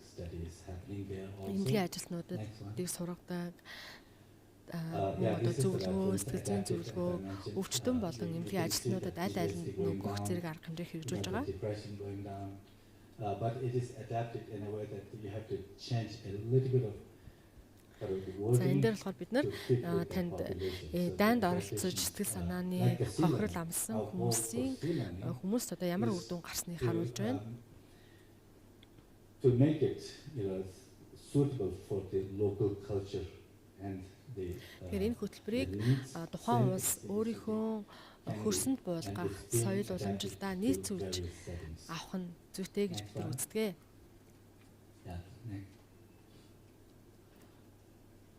One of the things that we have been doing recently is to bring CBCT to the teachers and school administrators. Сургуулийн одоо удирдлага болон багш нарт чиглэсэн rates of burnout along with хөтөлбөр маань хөтөлбөр хэрэгждэг. Тэрийг create гэж нэрлэдэг юм хөтөлбөр байна. In fact, after the COVID or in the aftermath of Georgia хотын дунд сургуулийн хамгийн цалин багтай 15 багшийг бид нар сонгож аваад энэ хөтөлбөрийг хэрэгжүүлсэн. За эдгээр багш нарын 75% нь өнгөт арьстай өөр одоо арьсны within first 3 years өөр улсуудаас одоо гаралтай ийм хүмүүс байна. It's a stressful work, So how do we retain teachers? Тэгэхээр багш нарын дунд ажлаас хашрах, ажлаас цугтаах одоо ийм хандлага маш их байдаг. Тэгэхээр үүнийг яаж бууруулж болох вэ гэдгийг бид нар судалж тэд нар дээр туршилт хийсэн. Teacher, it helps with the teacher retention, and what it has found багшийн эрүүл мэндийг яаж дэмжих вэ? Тэр багшийг яаж ажил дээр нь байлгах уу гэдэг нь бидний гол зорилго байлаа энэ сургалтыг. The public schools, it's actually charter schools, public and government mixed. Тэр нь болохоор public schools. Бидний судалгаа хийсэн сургууль болохоор улсын болон хувийн хөрөнгө оруулалт хосолсон юм сургууль байсан. Over 90%. And so this is one of the really one of the studies that encouraged us to bring CBCT to. Энд сургалтанд хамрагдсан багш нарын 90% нь ажилдаа сэтгэл ханамжтай болсон. Тэгээд эргээр нөлөөсөн. Тэгэхээр энэ бол энэ CBCT сургалтыг цаашид хөгжүүлэх, одоо дунд сургуульд сайтар нэвтрүүлэх, одоо багш нарт энэ сургалтыг нэвтрүүлэх маш их урам зориг бидэнд өглөө. The reason is that the teachers burnout is a real kind of component of what affects learning for. Хэрвээ багш нар нь ажлаас хашрах юм бол хүүхдүүдэд одоо тэр боловсролыг хүртэж байгаа хүүхдүүдэд сөрөг нөлөөтэй. Тэгэхээр энэ бол маш анхаарал хандуулах асуудал мөн. Decided that we bring CBCT to the Тийм учраас бид нэр CBCT сургалтыг дунд сургуулийн багш нарт бас сайдар чиглүүлэх нь зүйтэй юм байна гэж үзсэн. Yeah, this is one of the things I'll wrap up soon. One of the things that I wanted to say a little bit about this here in Mongolia. You know, we brought C-learning and CBCT in India. In 2019, за монголчууд та бүхэн бас нэг сонирхолтой зүйлийг дурдах нь зүйтэй баха. International launch in India with His Holiness the Dalai Lama. And CBCT сургалтыг бид нэр энтгэг улсад дээрхэн гинтэн Далай ламын дэмжлэгтэйгээр одоо анх танилцууллаа. Према сан гэдэг том эрүүл мэндийн чиглэлээр үйл ажиллагаа явуулдаг сантай бид нар хамтарч хөтөлбөрийг хэрэгжүүлсэн. Piramal Foundation has been bringing C-learning to schools. You know, they have so far Према сан CBCT сургалтыг 12,000 schools. 12,000 сургуульд одоо сургуулийн ажилтан багш ажлтнуудад одоо түгээсэн. But over 12,000 students and over 250,000 teachers have been. 12,000 сурагч, 250,000 багш сургууль мөжүүлэгч энэ хөтөлбөрт хамрагдсан. CBCT to the healthcare system. And one of the states also эрүүл мэндийн салбарын ажилтнуудад туссан бас энэ CBCT хөтөлбөрийг одоо танилцуулсан, хэрэгжүүлсэн. Багшийн гэрэлд хүрсэн Бодгая гэж газар байдаг Бихар мужид энэ хөтөлбөрийг бас хэрэгжүүлсэн. Within that there is a district called Sitamari. You know, that is the poorest of the poorest of the districts in India. There are 20 some districts хамгийн одоо ядуу дүүрэг Sitamari гэдэг дүүрэгт энийг хэрэгжүүлсэн байна. The lowest in the kind of the scale, you know, with the health education. Ядуурлын түвшингээр хамгийн доогуур байдаг юм. And there is a hospital there, Sadar Hospital, and that is the worst of the hospital there. Apparently nobody wants to go there. Тэнд бас тэр ядуу дүүрэгт нэг эмнэлэг байдаг. Тэр эмнэлэг хийн ч очих хүсдэггүй. Маш одоо тийм үйлчилгээ суул орхигдсон нэг эмнэлэг байдаг. Тэр эмнэлэгт бид нэр сургалтыг явуулсан. Of the organizations in the society, and they brought CBCT there about a year and a half ago. За ингээд жил хагасны өмнө энэ CBCT хөтөлбөрийг тэр эмнэлэгт хэрэгжүүлсэн. It's amazing what have happened. At the article says the power of compassion revolutionized. Тэр эмнэлэгт энэ хөтөлбөрийг хэрэгжүүлсний дараа одоо нийтлэл гарсан байна. Тэр нийтлэлийн нэр нь болохоор энерги нэгүслийн хүч чадал. Энтгэгдэх эрүүл мэндийн салбарын тусламж үйлчилгээг хувьсган өөрчилж байна. Энерги нэгүслийн хүч чадал бол одоо эрүүл мэндийн салбарыг өөрчлөлт хүч чадалтай гэж ийм нэртэй сайхан ихтгэл одоо нийтлэл хэвлэгдэжээ. The doctors and you know, gatekeepers, the sweepers, everyone and the patients, they all talking about what a difference the CBCT has. Энэ эмнэлгийн эмч ажилтан өөрчлөлтүүд бүгдээрээ CBCT сургалт тэдний хэрхэн өөрчилсөн ямар гайхалтай үр дүн гарсан талаар ам дамжин шагшин ярилцж байгаа. Тэгэхээр энерги нэгүсэл бол асар их зүйлийг өөрчлөх хүчтэй байдаг гэж эндээс харагдаж байна. So at Emory University, what we are doing is really kind of responding to a call from His Holiness for a compassion revolution. Эмори их сургууль дээр хэрэгжиж байгаа манай энэ хөтөлбөртэй холбоотой сургалт судалгаа бүхэн дээрхэн гигэнтэн Далай ламын одоо айлдал сургаал түүний алсын хараатай нэгт уялдаатай. Perhaps it will take several generations, but to really kind of put our efforts now for advancing the global culture of compassion. Perhaps at some point we will have a culture. Дэлхийн нийтэд энерги нэгүслийг суурилсан соёлыг түгээхэд манай хөтөлбөр одоо улам чиглэж байгаа. За энэ дэлхийн нийтэд ёс суртахуун ба инэрлэг үйлсийг түгээх гол хөтөлбөрүүд нь бол C сургалт, нийгмийн харилцаа, сэтгэл хөдлөлд ёс зүйн суралцахуй болон тань мэдхүйд суурилсан энэрхүү сэтгэлийг хөгжүүлэх хөтөлбөр гэсэн энэ хоёр гол хөтөлбөр юм аа. Энэ хоёр хөтөлбөр дэлхийн нийтэд асар их өөрчлөлт, хөгжил дэвшлийг, оюун санааны хөгжил дэвшлийг авчирна гэдэгт бид итгэж байгаа.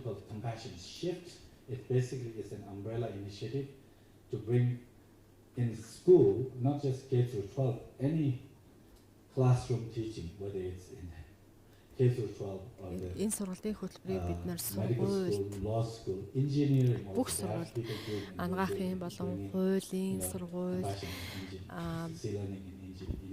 боловсролын одоо сургууль зэрэг бүх одоо мэргэжлийг бэлтгэж байгаа сургуулиудад бид нар энийг хэрэгжүүлэх зүйтэй гэж ойлгосон.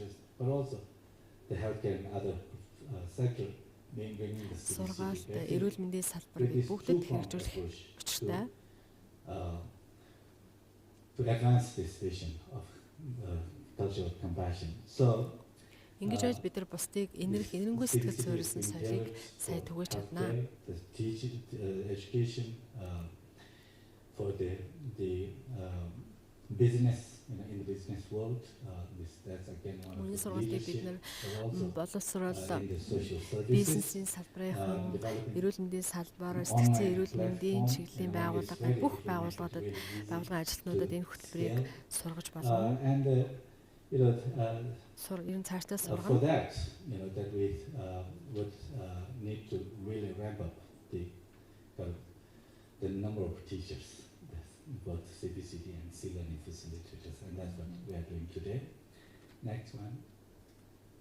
Let me just conclude by За ингээд би өнөөдрийнхөө танилцуулгыг Дэрхэнгийн Далай ламын хэлсэн нэгэн сайхан үгээр өндөрлөё. Хүн төрлөختнийг элгэмсэг бөгөөд нэгдмэл болгоход хувь нэмэр оруулах халуун дулаан сэтгэл түшгэлсэн энэргүй сэтгэлийн хувьсгалыг хийх хэрэгтэй байна. Нийт хүн төрлөختөн бид нэгэн дээвэр дор амьдарч буй тул энэхүү орон гэрээ хамгаалахын төлөө нэгдэж хамтран ажиллах хэрэгтэй. Бидний тулгараад байгаа уур амьсгалын өөрчлөлт, байгаль орчны дараатай нийгмийн маш олон асуудал зэргийг шийдвэрлэхэд хүн бүр энэрэнгүй ёс зүйд суралцах хэрэгтэй. It really needs infusing compassion. Бүгд энэрэнгүй нийгмийн бүхий салбарт бид нар хүн төрлөختөн бид энэр нэгүүлсэн сэтгэлийг гол болгож, удирдлага болгож явах хэрэгтэй байна. And we are very, very grateful that organizations like the Дэлгүүр сан зэрэг одоо ийм чиг эрхэм зорилготой байгууллагууд хамтран ажиллаж who are being part of it. We very much appreciate your support and participation. And we hope that C-learning and CBCT can in some ways contribute to the Mongolian society in its энэ сургалтын үр нөлөөг Монголын нийгэм одоо хүн ам бүгд хүртэн гэдэгт найдаж байна.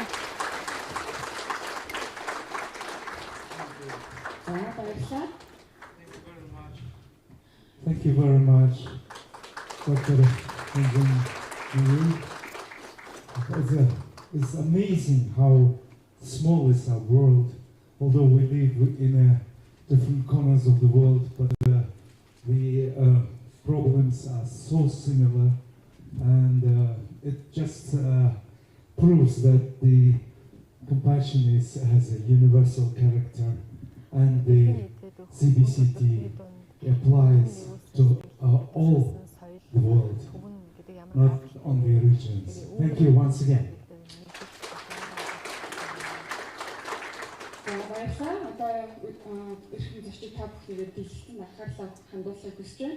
Яг Монголд CBCT хөтөлбөр маань хэрэгтэй вэ гэдгийг та бүхэнд тайлбарлаж харуулж байна. Богино бичлэгийг хүлээн авна. Ladies and gentlemen, please pay attention to the screen for a while. Thank you. Сэтгцийн үндсэн төв нь бол 550 ортой үндсэн төв байж байгаа. Жилдээ 10,000 гаруй хүн бол хэвтэн хэмжлүүлж сүнжүүлж авч байгаа. Эртний 2,000 гаруй нь болохоор стресс холбоотой энэ бүгд бол орж ирж байна. Эрүүл мэнд гэдэг одоо биеийн сэтгэл зүйн за нийгмийн сайн сайхан байдлыг одоо эрүүл байна гэж үздэг. Тэгэхээр энэ одоо 21-р зуунд бол сэтгэл зүйн одоо эрүүл мэнд бол маш чухал байр суурийг эзэж байгаа. За манайд иргэдийн хамгийн хандаж зөвлөгөө авдаг гэсэн нь бол стресс холбоотой сэтгэл зүйн судлалын клиник. За тэгээд сэтгэл заслан чиглэлээр бол зөвлөгөө авдаг. Ерөөсөө жил их тусан буулгах байгаа үзүүлэлт яг стресс холбоотой юу амьдралын хэмжээтэй холбоотой яг л ажил хөтөлбөрөөр эхлэн явж байгаа хүмүүсийн дунд үүсэж байгаа асуудлаар хандж байгаа. Тэр дотор бол хамгийн дөрвөн дэлгэрдэг шинжээний нэг нь бол нойрны хямралын асуудал байна тийм ээ. За тэгээд ахыг ядаргаа гэж байна. Энэ бол харьцангуй одоо сэтгцийн тулгымцаас хүн нэмийг биш. Гэхдээ хүний өдөр тутмын амьдралд нь бол нөлөөг үзүүлээд идэг. Стресс холбоотой их байгаагийн нэг шалтгаан нь бол хүмүүс сэтгцийн эрүүл мэндийн талаарх ойлголт буюу энэ их чухал биш гэж хоёр тавиад яваад байна. Хүн мэдээ завгүй одоо ажил хөдөлмөрлөөр явж байгаа ч гэсэн энэ сайн мэдж амрах ажил амралт зохицуулна гэдэг чинь чухал болоод ирчихэж байгаа.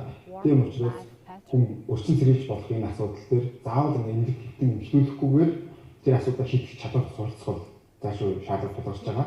Нэг талаасаа бол мэргэжлийн байгууллагад хандаад зөвлөгөө авах гэдэг бол чухал байдаг. Ер нь сэтгцийн эрүүл мэндийн холбоотой бас буруу ойлголтоос болоод тийш очиж намайг хүмүүс юу гэж бодох бол тэнд одоо ямар ч хүмүүс хэвтэн билээ гэдэг ийм буруу зүйл ойлголтоос болоод өөрсдөө тэрийг аргалах гэдэг ингээд яваад байдаг тийм ээ. Тэгэхээр мэргэжлийн байгууллагад хандсанараа ямар даваа тал үүсэж байгаа гэхээр үүссэн асуудлынхаа гарц гаргалгаа гэдэг хурдан олох. За сэтгцийн эрүүл мэндийн төв 1802 гэдэг одоо утсан зөвлөгөө бол 2018 оноос хойш хэрэгжүүлж явж байгаа. Тэгснээрээ бол бидний одоо хүмүүст хүрэх төсвийн зөвшөөрлөөр сайжраад байгаа. Тэн дээр бол орж иж байгаа асуудал, биетэй холбоотой асуудал, захирын хэлтэй холбоотой асуудал ерөөсөө буурахгүй байгаа. За дээрэс нь хүүхдтэй холбоотой асуудлууд энд яригдж байна. Тэр иргэд маань ямар нэгэн байдлаар одоо мэргэжлийн хүмүүс зөвлөгөө авахар асууж тодруулах юм байх юм бол эргэлзэж тэмдэглэлгүйгээр 1802 утас руу бол холбогдоход мэргэжлийн одоо зөвлөгөө авч боломж байна. Одоо энэ сэтгэл зүйн эрүүл мэндийн байдал нөлөөлөд байгаа энэ стресс хөндлөлийг бууруулахын тулд ер нь хүн амын дунд одоо нийтлэг үйл ажиллагаа, нийтлэг үйлчлэгээ бол тэнч үр дүнтэй биш, мөн өртөгтэй, хүртээмжтэй биш байх боломжтой. Гэтэл харин одоо байгууллагын түвшинд, хувь хүний түвшинд одоо энэ сэтгэл зүйн эрүүл мэндийн байдлыг сайжруулах, үйлчлэгээ арга замыг эрэлхийлэх одоо хэрэгжүүлэх нь илүү өртөг багтай, үр дүнтэй байх боломжтой. Тэгэхээр бид сэтгэл зүйн сайн сайхан байдлаа хамгаалах, стресс хөндлөлөөс ангид байхын тулд ямар арга замыг сонгох вэ гэдэг бол бидний өмнө тулгараад байна. Цаг хугацаанд мөрөгдсөн бол сэтгцийн эрүүл мэндийн холбоотой асуудлууд бол дагаад нэмэгдэж идэг. Дахиад шинээр тулгымцсан асуудал гарч ирж байгаа. Тэгэхээр энэ дээр бол одоо нийт иргэдийн маань сэтгцийн эрүүл мэндийн талаарх ойлголт, тулгымцж байгаа асуудлаа зөв шийдвэрлэх тэр чадвар суралцсан гэдэг бол өөрийгөө энэ эрсдлүүдээс хамгаалах боломжийг бүрдүүлж байгаа тийм ээ. Тэгэхээр ер нь хүн иймэрхүү маягаар амьдраад байгаад ямар нэгэн эрсдэл өртөхгүйгээр амьдрах боломжтой байна гэдэг нь их нэг чухал очиж байна. Хүн болгоны бас тодорхой хэмжээнд эзэмшиж ойлгох чадваруудын том бол одоо йог, бясалгал, өөрийгөө тэр үүсэж байгаа асуудлуудыг даван туулж ирсэн тодорхой техникүүдийг суралцсан байх нь цаагаар аваад өөрчлөж байгаа сэтгэл зүйн томцоо асуудлыг тодорхой төвшөнд байхад нь асуудлаас өмнө өрсөн зэрэг боломжийг ингээд олж байгаа сайн жишээнүүд болоо явж байгаа тийм ээ. Тэр утгаараа бол хүмүүс маань одоо амьдралын нэг хэсэгт бол сэтгэл зүйн асуудлуудыг даван туулах тэр чадвар суралцах маань ирээдүйд одоо өөрөө оруулж байгаа том хувь нэмэр гэж ойлгож байна. Манай хэрэглүүлж байгаа нэгэн чухал төсөл бол харийн мэдэхүйд суурилсан энерги сэтгэлийг хөгжүүлэх сургалт. Энэ хүү сургуулийн Америкийн нэгдсэн улсын Эмори сургуулийн эрдэмтэн судлаачид олон жилийн судалгааны явцад боловсруулж хүмүүн төрөлхтний оюун сэтгэлгээний боловсролд зориулсан өрн дорны сонгодог судлаг туунаас шин гарцд гарсан. Ер нь бол одоо нийгэм тулгамдаад байгаа энэ асуудал шиг гэдэг бол сайхан сэтгэлд оролцсон, суртахуунд оролцсноос бол хөвчлийн юм асуудал үүсэж байгаа. Үүний эсрэг одоо соёнгийн нэрэл хайр, тэгээ сургуулийн сургууль номыг одоо зохион байгуулалт явж байгаа. одоо дэлгүүр хотод бол бичэн сэтгэлээсээ баярлалтай. Тэгээд цаашдаа нийгмийн төлөө хийх соён гэрүүл энэ ариун үйлс нь амжилт хүсэж сайн сайхныг бас өрөөж байна. Энэ удаа бол ингээд бяцлагуудын хичээл заахаар Америкаас Эмори сургуулийн дэнзэлний багшийг залгийсан. Энэ бол бас хэрэгтэй хүн. Миний дурснаар бол компьюшн уу нэгүүлсэн энергийн зүйлийг одоо захиалж мөрний намнаас гарч ирж байгаа. Тэгээд ачин хэмжүүлж ингэж одоо бяцлагуудыг болсон. Маш олон хүмүүсүүд энийг одоо сонирхож сууж байна гэсэн ийм мэдээлэл авч ирсэн. Тэгээд саяхан одоо намайг татаж энэ бяцлагуудыг явуулсан байна гэсэн сонсоод маш их баяртай байгаа. Энэ үйлсийн энэ бяцлал бол маш их чухал. Хүний одоо оюун ухаан цэгцэрдэг бие хаа эрүүлсэн боловсрол нь бол маш их одоо зүйлүүд тэгээд одоо шинэ ухааны судалгаагаар энэ одоо бяцлал хийж нэгүсэл энерги хайрыг бяцласан хүмүүсийн оюун хайрхууд маш их хэмжээний хөгжил төлсөн байгаа. Эдгээр нь бол шинэ ухаанаар батлагдж байгаа юм. Тийм учраас монголчууд та бүхэндээ энэ сайхан одоо бяцлал цугаарай гэж ингэж уриалж байна. Ингээд эрхэм таныг Эморийн их сургуулийн таны мэдхүн шинжлэх ухааны төвийн захирал эрхэмсэн ноён доктор Дэнзин нэгийн сургуультанд урьж байна. Таны сэтгэл тунгалаг доктор Вимэт цэлмиг тогтун нуурмэт дөлгөн байх болтон бай.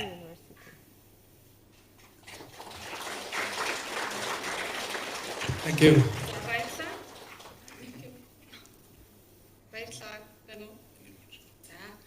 Одоо ингээд та бүхнийхээ өмнө CBCT сургуулийн төвийн сургагч багш Цэнд Аюушийг өөрийнхөө туршлагатай хуваалцсан хэмээн тайлбар орж байна. Ladies and gentlemen, we welcome Цэнд Аюуш, one of the first teachers of CBCT training. Please join us on the stage. Thank you.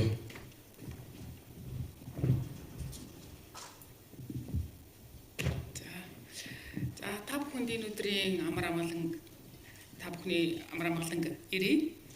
За би бол санхүү эдийн засгийн их сургуулийн багш байгаа.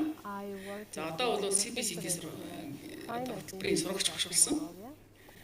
За ингээд өөрийнхөө одоо туршлагаас буюу одоо энэ суралцах явцдаа өөр дөр одоо тохиолдсон тэр кейсээ ярих гэж байгаа да их баяртай байна. За тэгэхээр энэ CBCT сургалт маань өөрөө бол ийм маш юм цогц хөтөлбөр юм билээ. Тэгээ маш гүнзгий агуулгыг тухайн хүний өөрийнх нь кейсээр тохируулж өөрөөр хэлбэл тэр одоо хичээлийн явцад ажиллаж байгаа тэр дасгал ажиллагаар нь дамжуулаад тэр хүний өөрийнх нь кейсээр хөрвүүлж буулгадаг. Дараа нь бол тэр ойлгож ухаарсан зүйлээ бяцлаглаараа бол эргээд бүр дотгошоо илүү сайн байршуулдаг. Ер нь бол ийм мундаг цогц хөтөлбөр юм байна. Тэгээ би бол одоо маш олон жил багшилж байгаа. Одоо сая Дэнзинэгийн багшийн ярианд гарсан шиг би багш хүн учраас маш их одоо ажлын хашрал үүсдэг. Аль хэдийн ажлын хашрал үүссэн надад бол олон жил заасаар аваад тэгээд хичээл заахгүй бол өөр бус зохицуулах ажлуудыг би хийчихэл гэдэг л болцсон л байсан л да. Тэгээ ковид гарч ирээд тэр хажлал маань улам ихсэн. Яг бол компьютерийн ард олон цагаар сууж амьд биш харьцан дээр үнслэж хичээл заах болсон. Тэгж хамтдаа бол энэ CBCT хөтөлбөрт одоо суух ийм завшаан тохиолдоод тэгээ энэ гайхамшигтай хөтөлбөрт бол суусан байгаа. Тэгээ энэ хөтөлбөрт сууснаар өөрийнхөө урд нь мэддэг гэж боддог байсан маш олон зүйлийг цоо шинэ өнцгөөс харах тийм боломж олгосон. За тэгээ би та бүхэнд одоо нэг зүгээр жишээн дээр тайлбарлая юу гэхээр CBCT хөтөлбөрийн одоо олон аргуудаас хамгийн энгийн буюу бидний хамгийн ихний өдөр сурсан нэг дасгал дээр би одоо жишээлх юм бол яаж одоо юм ойлгож авсан талаар ярив. Тэгэхээр энэ дээр бол сайхан дурсамжтайгаа холбогдох. Өөрөөр хэлбэл өнгөрсөн амьдралд чинь тохиолдсон одоо та хэн нэгний хайр, халамжтай эсвэл одоо сайхан сэтгэлийг мэдэрсэн тэр дурсамжтайгаа одоо холбогдох буюу одоо өнөөдөр яг тэр дурсамжаа татаж бодож гаргаж ирээд аль болох тэрийгэ тод дүрслэн бодоод тэгээд тэр дүрслэн бодох замаараа яг тэр мэдрэмжээ эргүүлээд буцааж өөр төрөө одоо цаг дээр авчрах гэдэг энэ арга байна. Тэгээд энэ арга бол бүх бяцлаглалын суурь болж байгаа. CBCT-ийн бяцлаглалын ихэнд төлөв хийгддэг. За тэгээд би хамгийн анх одоо хичээлд суугаад нөө багш за тэр сайхан дурсамжтай холбогдороо бодороо гэдгсэн чинь эхлээд бодоход бол миний өнгөрсөн амьдрал олон тийм сайхан дурсамж байгаа үлээгүй үлээл гэж бодсон. Тэгээд хамгийн одоо томоос нь төрүүлж бодсон байхгүй. За би чинь хамгийн анх хагалгаанд орсон. Тэгээд хагалгаанд орж явахад нөгөө айгүйх айцтай байсан. Юуны нусны мэдээ алдуултаар орсон учраас өөрөө нөгөө сэрүүн байсан болохоор. Тэгэл ийм ч надад яаж гараа бариулсан те нэг одоо нөгөө мэдээ алдуулсан юм шиг намайг тайшруулаад гараа бариулсан. Тэгээ нөгөө эмчийнхаа гарыг бүр ингэ хатгацсан. Тэгээ ийм ч ингэ намайг миний охин гэдэг ингэ тайшруулахад бүр өөрөө тэр эмчийн охин юм шиг болцсон. Тэгээ тэр дурсамжаа бол ингэж бодож ийсэн. Гэтэл энэ одоо дасгалыг ингэ дахин хийгээд тахлаар ямар байдал үүссэн гэхээр миний өнгөрсөн амьдралд зөндөө олон тийм сайхан дурсамж байсан юм билээ. Зүгээр би тэрийг мартцсан. Эсвэл одоо тэр хүмүүсийн одоо тэр надад үзүүлсэн тусламж дэмжлэгийг анзаараагүй өнгөрцөн, ухаараагүй, эсвэл мартцсан, эсвэл одоо яа гэв би өөрийнхөө олж авч чадаагүй, амжилт гаргаж чадаагүй юм дээр илүү их төвлөрсөн байгаа байхгүй. Би тэрийг чадаагүй, энэ дээр би алдсан ч гэх юм дээ. Гэтэл болсон юм зөндөө байгаа гэдэг. Тэгээ ер нь бол хүмүүсийн тэр дэм тусаар би болсон тэр одоо тохиолдлуудаа эргэж ингэ бодоод тахлаа. Би нэг юм сонир дүгнэлт хийх гэж байгаа. Магадгүй буруу ахaltaа юу гэхээр өнгөрсөн амьдралдаа би чинь эргээд нөлөөлчихөж байгаа юм. Өөрөөр хэлбэл өнгөрсөнгөө би засчихж байгаа байхгүй юу? Буцаад харсан чинь миний амьдрал айгүй гоё амьдрал байсан. Маш олон хүний хайр халамжаар одоо би явж исэн юм байна гэдэг. Тэгээд ирэхээр энэ одоо жишээлбэл дасгалыг хийгээд ирэхээр явандаа бол яаж юм гэхээр аяндаа нөгөө хүмүүс талархах сэтгэл төрдөг юм билээ. Тэгээд талархах сэтгэл төрөөд эхлэнгүүд чинь бусдад туслах одоо сэтэл төрж байгаа. Тэгэхээр энэ бол одоо энэ дасгалаар өөрийнхөө өнгөрсөн амьдралын өнгө чанарыг одоо илүү сайжруулаад зогсохгүй одоо тэрийг авчираад тэр нөгөө өнгөрснөөс авчирсан мэдрэмжээ авчираад одоо байгаа өөрийнхөө төлөвийг бол засаж байгаа байхгүй. Эерэг дээрээ тохиогоо хийж байгаа юм. Тэгээ би эерэг дээрээ тохиогоо хийчихээр яг үгээр ирээдүйд янз янзын одоо надаас үл шалтгааллах асуудлууд тулгархад, бэрхшээл тулгархад би одоо тэрэнд шууд одоо реакц үзүүлээд уурлах айх ч гэдэг юм уу те. Тийм реакц үзүүлэхийн оронд би анхаарлаа шилжүүлчихэж байгаа байхгүй. Анхаарлаа нөгөө сайхан дурсамж руугаа шилжүүлж. Тэнгүүд буцаад тайвшраад миний нөгөө хэвийн оюухан орж ирж байгаа. Автомат одоо хариу үйлдэл үзүүлж. Тэгэхээр энэ хамгийн анхны хамгийн одоо энэ одоо суур дасгалыг хийхдээ надад бол жишээлх юм бол ийм сайн үйлдэл үзүүлж байгаа. Энийг бол байнга ингэж хийж шаардлагатай юм билээ. Тэгэхгүй бол бас зогсчиж болохгүй. За тэгээд энэ дасгалыг хийгээд ирсэн чинь надад ямар асуулт төрсөн гэхээр чи өөрөө хэн нэг хүний тэр сайхан дурсамжийнх нь эзэн ээж болохгүй мүү гэсэн. Өөрөөр хэлбэл би өөрөө хэн нэгэнд туслаад тэр хүн ингэж одоо дурсамжаа бодож явахдаа намайг санаж ивэл гоё ч юм уу. Тэгээд ер нь бол яаж юм гэхээр тэр Ричард Дэвидсны тийм одоо neuroscience эрдэмтэн. За тэр хүний одоо туршилтаар батлагдсан нэг зүйл юу гэхээр 5 миллисекунд тий 5 миллисекундын хугацаанд хүн сайхан мэдрэмж авахд тэр нь 3 жилийн дараа тэр хүн одоо сэтгэл готролд орох үед нь эргээр нөлөөлдөг гэж байгаа. Тэгэхээр 5 миллисекундыг бид нар бол барьж чадах ч удирддаг дэргүү тий оюуханд. Тэгвэл бид нэр 5 секунд эсвэл 5 минут ч юм уу хүнд ингээ сайн сэтгэлээр хандаж тий тусалж яагаад болохгүй гэж. Тэгэх юм бол тэр бол бүр илүү хүчтэй нөлөө үзүүлэх нь шүү дээ. Тэгэхээр ийм одоо судалгаа, ийм одоо хичээлүүдийг үзээд эхлэхээр ер нь бол хүнд туслахгүй байхын аргагүй болчихж байгаа юм л да. Туслахгүй байх нь өөрөө утгагүй зүйл болчихж байгаа. Дээрээс нь бол яаж юм гэхээр яг одоо энэ юу одоо бусдаас авсан тусламжийнхаа талаар ингээ бодоод байхлаар ямар байдал үүсэж юм гэхээр бид нар маш харилцан хамаарал донд амьдардаг юм байна гэдэг илүү гүнзгий ойлгож байгаа. Ер нь бол бид нар мэднэ. Гэхдээ байнга дэлгэрүүлж бодож байгаа бол бас тэрийг ерөөсөө ухаарах тал маань удаан байт юм. Тэгээ бид нар бол одоо би хийцэн, би тэгцэн гэж ярихад ер нь бол хэцүү юм байна. Хүчзүйл бол бусад хүмүүсийн тус дэмээр бүтдэг юм байна. Тэгэхээр бол нэг сайхан үг байгаа. Энэ юуны Мартин Лютер Кингийн хэлсэн. Юу гэхээр бид нар өглөөнийхөө цайг уугаад дуусах үедээ дэлхийн хүн амын талтай холбогдсон байдгаа гэдэг. Тэгэхээр энэ бол гайхалтай тийм. Тэгэхээр бидний тэр цай авах гээд барьж байгаа аягыг хийхийн тулд тийм тэр цайг хийхийн тулд одоо бүр анхны тэр үр байхаас нь өсвөлэл хичнээн олон хүн тэр үйл ажиллагаанд оролцож тэгээд тэр нь аяг болж бүтээд цай болж бүтээд би өнөөдөр уугаа сууж байгаа юм бэ тийм. Тэгэхээр энэ бол бидний харилцан хамаарлыг хадаж байгаа. Бид нар маш харилцан хамааралтай байна. За дээрэс нь бол харилцан хамаарал бие биенээс хамаарахаас гадна аливаа үйл явдал бүтэхдээ маш олон хүчин зүйлийн одоо уул зураг дээр бүтдэг юм байна гэдгийг бол ойлгосон. Тэгэхээр одоо өнөөдөр бид нар энэ дээрээ сууж ийн гэдэг бол миний зүгээс жишээлх юм бол өнөөдрийг хүртэл явж ирсэн замнууд өнөөдөр яг өнөө өдрийн тохиолдолтой нийлүүлээд тийм маш олон хүмүүсийн оролцоо байгаа. Та бүхнийх байгаа. За ингээ саяны тэнцэнэгийн багшийн багийнхны ажиллагаа тийм хичнээн олон жил ажилласан сургалтын хөтөлбөрөнд сурчаад өнөөдөр ярьж байгаа гэдэг энэ хурал болохын тулд жишээлх юм бол хичнээн олон хүмүүсийн оролцоо хичнээн удаан хугацааны энэ одоо үйл явцууд олсны үндсэн дээр энэ болж байгаа юм байна гэдэг нь сонирхолтой. Тэгэхээр энийг ухаарад ирэхээр юу болж юм гэхээр одоо бидний одоо олон жил дадсан бие биентэйг уралдаж өрсөлддөг зан чанар маань буюу одоо бүхнийг ингээ хянахдаг тийм би бол одоо шил тийм зантай одоо бүхнийг хяналтандаа ойлгох аюул дуртай. Тэгэхээр тэр зан чанар маань бол тавигдчих байгаа байхгүй. Би угаасаа бүхнийг хийн чадахгүй юм байна. Угаасаа надад шалтгаалж байгаа юм тийм байхгүй юм байна. Би зүгээр л болцож байгаа байхгүй. Тэрийг ойлгоод эхлэх юм бол илүү тайван амар тэр нэг өрсөлдөхгүй дэдэг тэр юм бол намчих юм байлээ.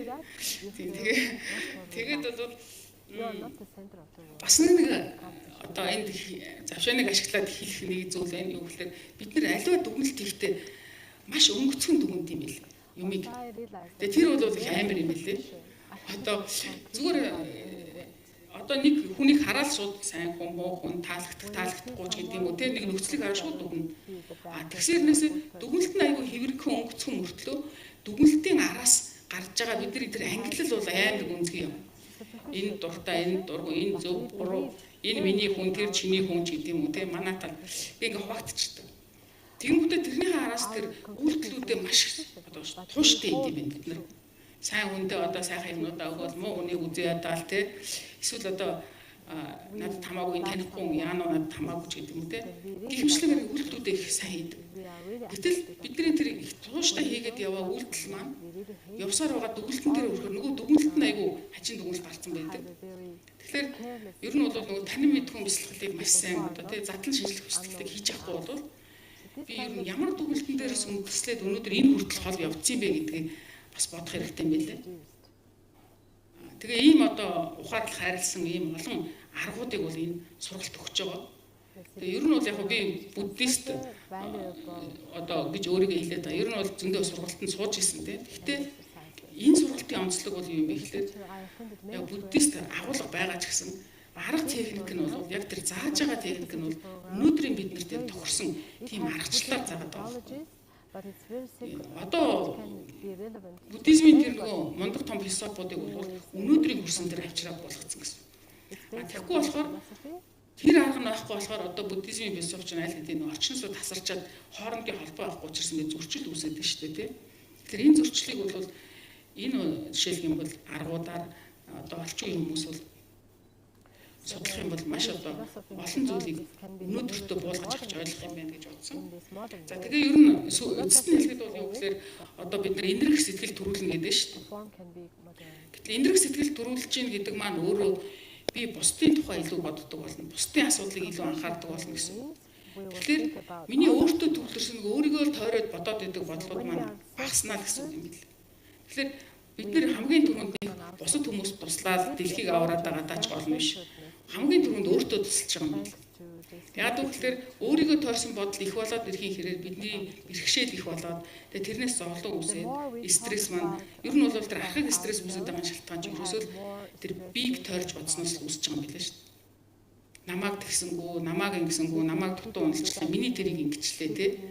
Тэрнээс л ингээл ерөөсөө нөгөө стресс үүсээд байт юм. Тэгэхээр инэрэнгүү сэтгэлийг үүсгэх юм бол тэрний хамгийн том хожиг чинь тий. Хамгийн түрүүнд одоо тэрний үр шимийг хүртэх чинь бол би өөрөө юм бэл. Тийм болохоор одоо инэрэнгүү сэтгэл үүсэхгүй байх ерөөсөө аргагүй юм байна л гэж бодсон. Тэгэхээр одоо би өөрөө багш хүн учраас одоо энэ сургалтанд суусан. Одоо тэгээд нэг ажлын ханшрал гэдэг даахгүйгээр илүү шинэ урам зоригтой өөрийнхөө чаддаг зүйлээр одоо хүмүүстүүд бол бас туслах юм болцоо олдож байгаад маш их баярлалаа. Тэгээд ийм боломж олгосон Дэлгэн утга цангийнхандаа Дэлгэн утгатаа баярлалаа гэж хэлж байна.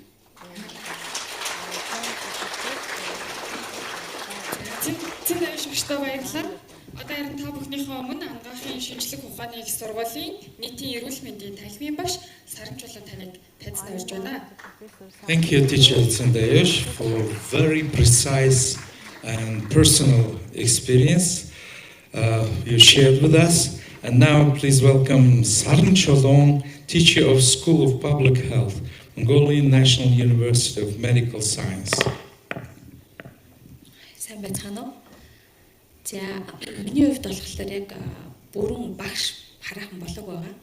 За энэ дээр яг ямар анхны танилцуулга хичээл бас суугаад явсан. Тэгээд би болохоор энэ дээр яагаад сэтгэлээ хуваалцж байгаа вэ гэхээр за би анагаахын одоо багш тэгээд маш олон эрүүл мэндийн салбарт ажиллаж байгаа оюутнуудад хичээл заадаг. За нөгөө талаасаа миний хийдэг бас нийгмийн ажил байдаг. Тэр нь ажаар эмгүүчтэй хамтраад одоо амьдралын боломжгүй оюутнуудын ихтэй сургууль 4 жил сургаах тэтгэлэг хөтөлбөрийг хариуцдаг. За тэр хөтөлбөрийн дагуу ингээд маш олон айл өрхөөр явдаг, маш олон айлын зовлон бэрхшээлийг бас сонсдог. За тэгээд тэр тэтгэлэгт хамрагдсан оюутнуудыг 4 жилийн турш ангийн багш шиг одоо ментор хийгээ явдаг гэсэн үг байхгүй. За ингээд явж байхдаа бол маш олон оюутнуудын зовлон бэрхшээлийг сонсон, тулгын заа асуудлуудыг нь бас их сонсдог. За 3 дахь ажил маань болохоор би өөрөө 13 настай байхдаа мориноос унаад нэг хөлөө тайруулсан 25 өдрийн улмаас. За энэтэй холбоотойгоор Achilles International Монголд гэдэг олон улсын байгууллага бас нэг ажлыг хийдэг. За энэ ажлын хүрээнд манай одоо клубт бараг 100 гаруй хөгжлийн бэрхшээлтэй болон тэдний одоо найз нөхөд гишүүд бүрдсэн ийм олон нийт байгаа. За хөгжлийн бэрхшээлтэй хүн болгон амьдралдаа ямар нэгэн буруутгалтай амьдардаг, гэмшилтэй амьдардаг, хин нэг буруутгаад одоо тийх байсан юм да гэдэг ийм бас сэтгэлдэлтэй байгаа юм шиг өөрөө санагддаг.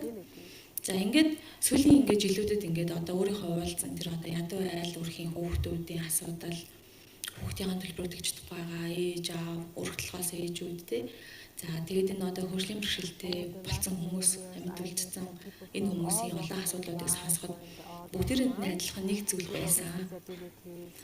Тэр нь юу байсан бэ гэхээр тэр хүмүүс ихэнх нь одоо сэтгэл дотроо юм одоо уучлж чадахгүй юм олон зүйлүүдийг тээж явж ирсэн юм санагдсан. Тийм болохоор тэр хүн одоо биеэрээ хөгжлийн бэрхшээлтэй ч гэсэн дахиад сэтгэлээрээ хөгжлийн бэрхшээлтэй байдаг. Сэтгэл дотроо юм одоо бусдыг буруутгасан, өвөө харсан хүн өөрлөө ингээ харахаар намайг энэ ингэж юм тэгж юм гэл ингээл те. Би хүртэл одоо хиймэл хөлөө нуугаал бас л одоо намайг энэ хөлгөөгөө бодчихвол тэнэг гэж бодох болов гэл ингээл боддог байсан. За ингээд энэ олон жил ингээ явж исэн чинь энэ одоо буянтаа сайхан бодис цувртай энэ уучлалын үрийг суулгах энэ сайхан сургалтын одоо хамт олон ундрах багштай танилцаад тааралдаа тэгээ нэг өдөр ундрах надад хэлсэн. За би фэйсбુક дээр бол маш их одоо юм бас бичдэг идэвхтэй. За яагаад гэвэл тэрүүгээрээ маш их мөнгө фанд босгодог учраас. Тэгсэн чинь ундрах нэг өдөр чи нэг өдөр энэ зав байна уу энд ингээд ирээ суугаач гэдгсэн.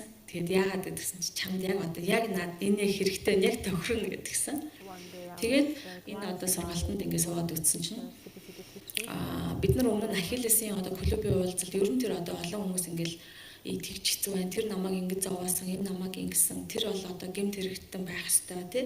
Тэр миний амьдралыг өрсөн гэдэг олон асуудлыг ярьж байхдаа хүчээр бид нар уучлалцгаа. Энийг одоо орхичих гэж заадаг нэг нэгэндээ. За тэгвэл энэ сургалтаас бол би юу болж харсан бэ гэхлээр сэтгэл дотроо уучлалын тэр үрийг нь суулгаагүй байхад бол уучлалт юм байна. гэдгийг бол ойлгосон. Тэгэхээр уучлалын үр гэдэг юм зүрхэн цун гэдэг нь юу гэсэн үг вэ гэхээр одоо нөгөө хүнээ илүү хүлээн зөвшөөрч ойлгох юм байна. За тэгээд бас нэг сургуультаас бас нэг гоё зүйл ойлгосон. Далай лам бас ингэж хэлсэн юм л дээ. Одоо хүн амьдралынхаа хамгийн уруу дорой хүнд хэцүү үед л одоо гэмт хэрэг муу хацул хийдэг. Ямар ойлгохтой л одоо хөр хэд тэр тэхвдээ гэдэг ингээд гэмт хэрэгтэн хүртэл одоо энерги ойлгохдаг юм байна. Энэ номон дотор байна гэж ярьд юм байл та. Тэгэнгүүт тэр үнцгээс эргээ харахад би жишээлх юм бол одоо намайг тий би одоо морноос нь л одоо хөлөг имдээсэн дараа нь тэр имлэг миний хөлийг эдгээгээгүй. Гэтэ тухайн үед л эргээ бодвол тэр юм хамгийн сайнаа хийгээд би өнөөдөр амьд зогсож байна л доо. Магадгүй 25-аас бүр одоо өвхөж болох байсан байхгүй. Тэгэхээр энэ олон хүмүүс болон хүүхдүүд те энэ одоо зөвхөн одоо burnout буюу халшралт гэлгүй ер нь амьдралынхаа энэ одоо түүртэй зовлон гашуудлаа тээж байгаа энэ хүмүүст туслах бас нэг арга бол энэ уучлалын үрийг нь хамгийн энгийн аргаар суулгаж зааж сурах юм бол энэ хүмүүс одоо давхар өөртөө энэ одоо сэтгэлийн бэрхшээлтэй байхгүй байх гэдэг нэг ийм зүйлийг олж одоо ойлгосон.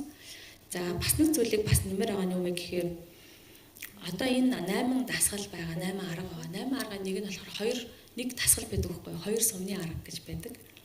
За энэ яадаг вэ гэхээр нэгдэх сумыг одоо ингээд бид нар ингээд одоо өглөө гэрээсээ гараад машин бариад явчихад шүү дээ тий.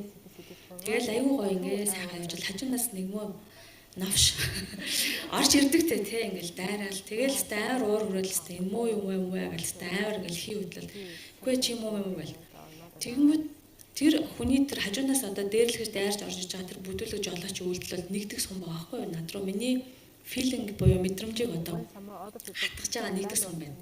За тэнгууд хүн өөртөө 20 тусмыг заадаг байгаа байхгүй. Би одоо шул ингэн л те. Энэ хүмүүст том чиптэй болохоор намайг ингэж байгаа байхгүй. Миний машин жижигхэн болохоор гэлгээл те. Тэгэл буугаал гэрэлцэн чи би амар жижигхэн байнгут энэ мань намайг нэмэгтэй болохоор ингэж тэгэл өөрөө ингээл 20 тусмыг заагаа явдаг. За тэнгууд хөгжлийн бэрхшээлтэй хүмүүс болон одоо ядуу хэцүү амьдралтай байгаа хүн болгон нөгөө олон жилийн тэр нөгөө одоо гэмшил уучлаасаа болоод үргэлж зүрхэндээ 2 сумыг тээж явдаг. Зарим бүр 3 4-тэй бараг хэдэн ч сум зааж явдаг юм те. Намайг нэг хүн ингээл дээрээс нь доош харахаар юм уу одоо юу гэж таам болмол ингээл сон заа яваад байдаг байхгүй. Тэгээд тэр олон сумыг өөртөө зааж явчаад яаж тэр хүн бусдад цайхан хандах уу, өөртөө энэрэнгүй хандах вэ, үр хүүхдээ яаж хүмүүжүүлэх вэ гэдэг асуудал гарч ирж байгаа байхгүй.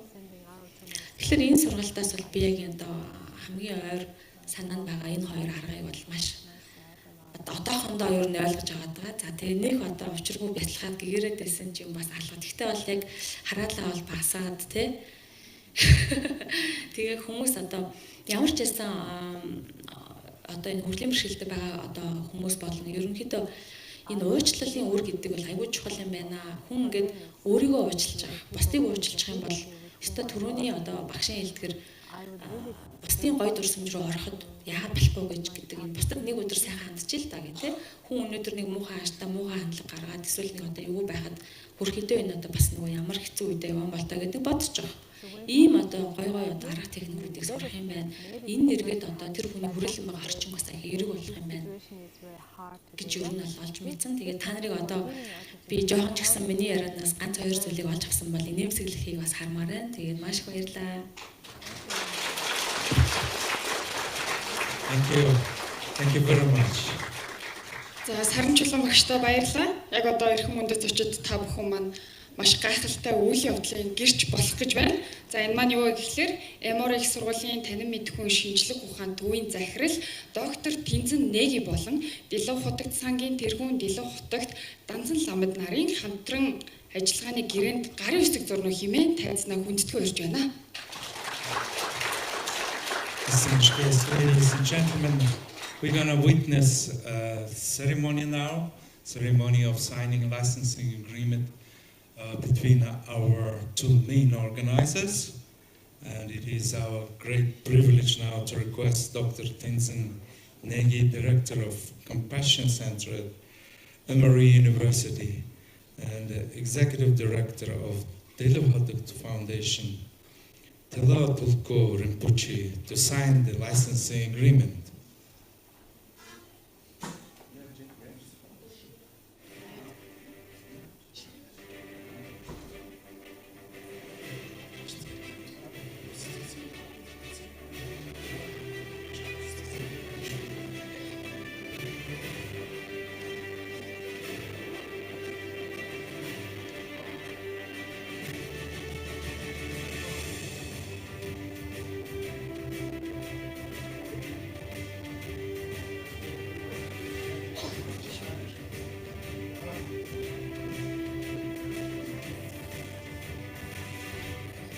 Doya, are you ready? Yes. I just want to say a few words. Today's agreement signing is something that we take very serious. And it is a great honor to be representing a Mongolian organization, small organization, but representing the whole Mongolian population. And this agreement is future collaboration with Emory University, not only with CBCT program, but also with many other programs that Emory develops. After this signing agreement, the will have the full right to be the official representative of the CBCT program. And I do want to warn you, all of you, to be aware that many people will definitely use our program, our logo, our program, which is already being used right now, even before this official launching and introduction of CBCT in Mongolia. The last 6-7 months, while we were working so hard to put this program together, there were people that were taking advantage and advertising CBCT training among the society without even receiving their certification or license. So I just want to throw that out there to that all of you to be very careful. Тэгэхээр би та бүхэн энэ манай одоо сургалтын хөтөлбөрийн одоо лого тэмдгийг ашиглахдаа бас жоохон ёс зүйтэй хандаарай, холбогдох судалгаа хийгээрэй, тэгжөөж ашиглаарай гэж та бүхэн бас хэлж зүйтэй болов уу? Definitely skyrocket and will probably become very popular as a program that is very beneficial and useful. Today, later on in the program, we will definitely have certificates awarded, and these certificates are individuals who have already gone through the rigorous program of getting their certification. They work very hard. They work very hard. Because of the time difference, they stayed up. Because in America it was daytime, in Mongolia it was nighttime. They spend many sleepless nights to obtain this training. And they are authentic. They are approved. They are licensed. So therefore, I just want to mention this because I did see many advertisements and that was going out there promoting CBCT and so on and so on. Энэрхүү суралцахуй гэдэг энэ сургалтын талаар одоо сурталчилж энэ талаар сургалт явуулж ирсэн хүмүүс байсан. Gotten their certificate. And from today onwards, with the collaboration between Emory University and the Lohototosan, we are officially launching this program. За өнөөдрийн сургалтын суусан багш нартай гэрчлэгээ гардуулснаа энэ сургалтыг Монголд аль биесноор нээснээр энэ багш нар маань цаашид сургалтыг одоо Монголд явуулах гүн ихтэй болж байгаамаа. Just to be aware that you are dealing with the authentic representative. Одоо манай байгууллага бол энэ сургалтын үйл ажиллагааг Монголд аль биесээр төлөвлөх байгууллага юм шүү гэж та. We're waiting for Gishila. Yeah, where's Gishila? Okay, all right. Yeah. So while he's doing the interview, I'll just add a few words.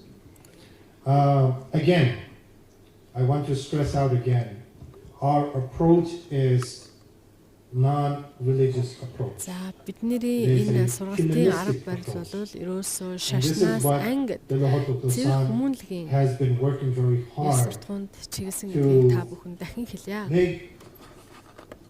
Our programs approachable, adaptable. Энэ хөтөлбөрийг бид нар тухайн нөхцөл байдалтай тохируулан and I've seen, like I said, I've been in and out of Mongolia for many years. In the early 90s, we went through many different phases.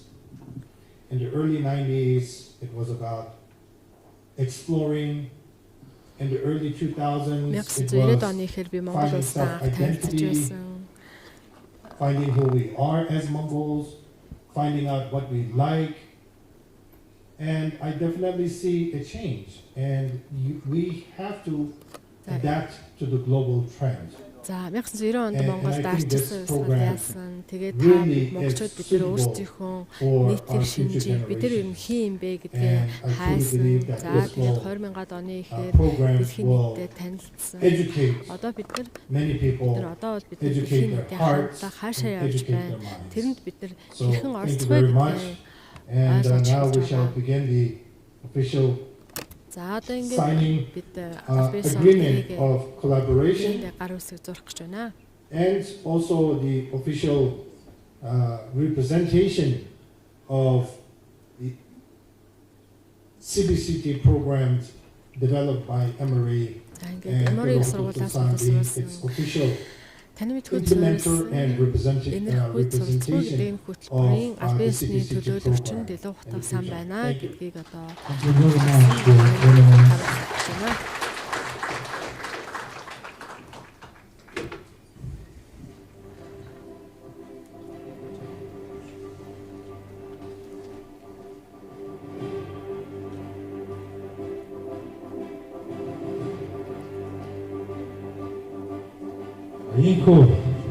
Really хотод самман албан ёсны одоо ихтэйгээр энэхүү CBCT хөтөлбөрийг Монгол хэрэгжүүлэх болж байна. Баяр хүргэе бүгдээрээ.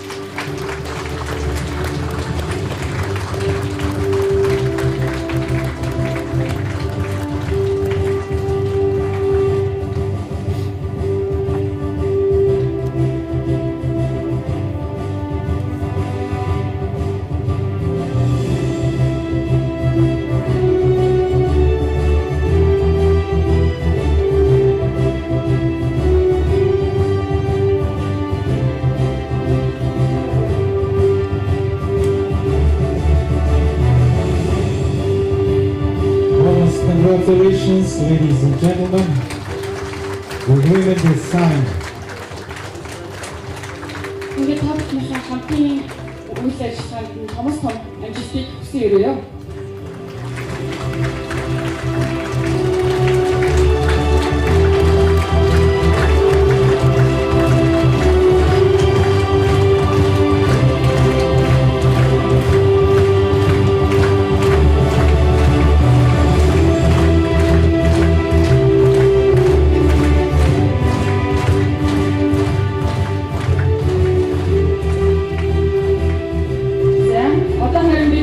Эмори сургуулийн CBCT хөтөлбөрийн сурагч багш нарын нэг жилийн сургалтанд амжилттай суралцж төгссөн багш нартай сертификатын давтал өгөх гэж байна.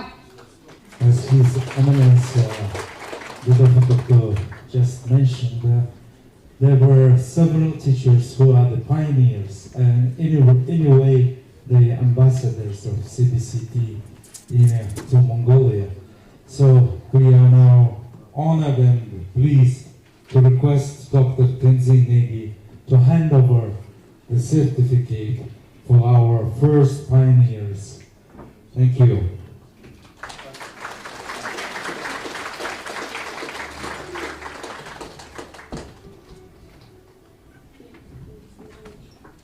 Тэрэн хэлсэнчлэн цагийн зөрөөнөөс болоод олон ч одоо шөнийг морьгоо өнгөрөөж энэхүү хөтөлбөрийг жилийн турш одоо шамдан суралцаж анхныхаа одоо энэ эрчилгээг хүлээн авах гэж байгаа нийт анхны төгсөгчдөд баяр хүргэе.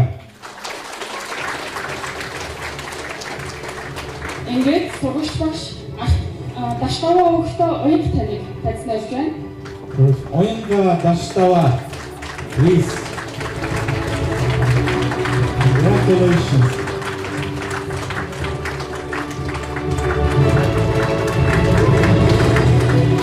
Congratulations to the teachers who studied and become certified now. Ашбазар авахта ариун заяа тавьж тайлбарлаж байна.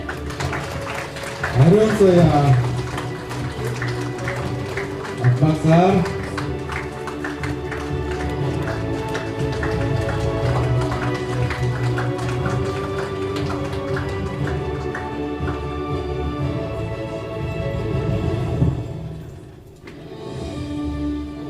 Сүхбаатар авахта оюун тавьж тайлбарлаж байна. Оюнга Сүхбаатар.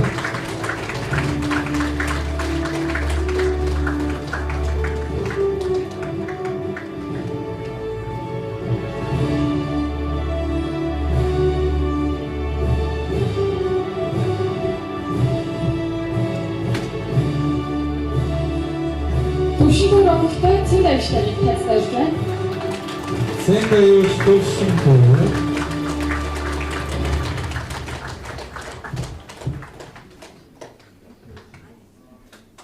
Абайдгийн манай Сэндаюш багшийн сэтгэлийг төрүүлэн сонссон одоо аппи эснийг бичгийг бүлээн авч байна.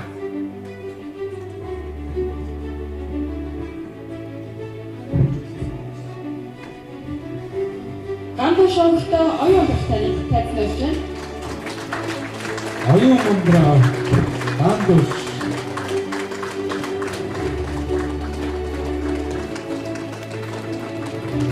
Оюун ундраа таавах бүтээл сайн гэж байгаа. Энэ арга хэмжээг одоо бас зохион байгуулж байгаа гол хүмүүсийн нэг байна. Ингээд сотовхта энэ саралтаны тайлбарлаж байна.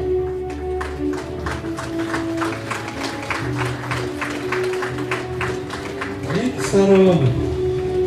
Вот.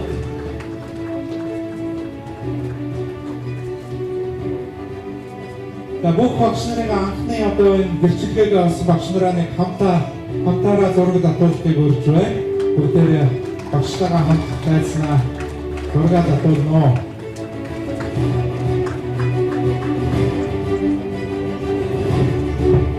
Нэг ёсны одоо CBCT хөтөлбөрийн илчүүд гэж одоо хэлж байна. Манай анхны we can call them the first missioners of CBCT training in the world. Big success in your future trainings to promote the ethical compassion ethics throughout the world in Emori.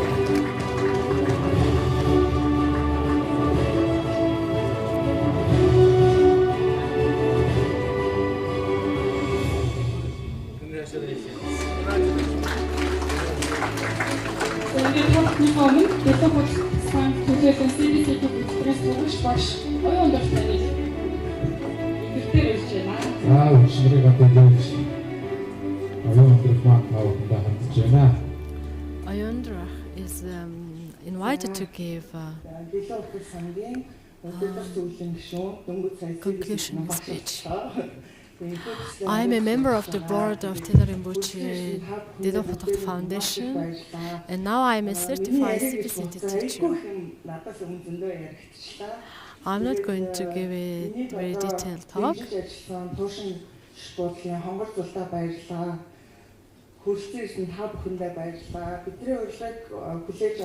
I thank Hongorzo who provided this beautiful space for the event, and I also thank my colleagues, and I thank representatives from Indonesia, representatives from Emori University.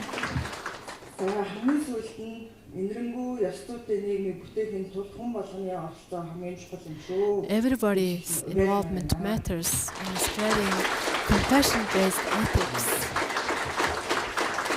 in our society. Thank you very much for this emotional, very short but very precise speech.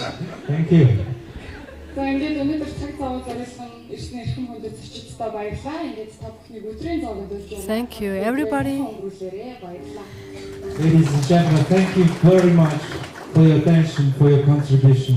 Thank you, our honorable teachers. Thank you, and we wish you a very pleasant rest of the day.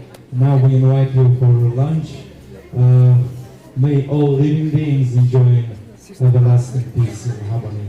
Thank you.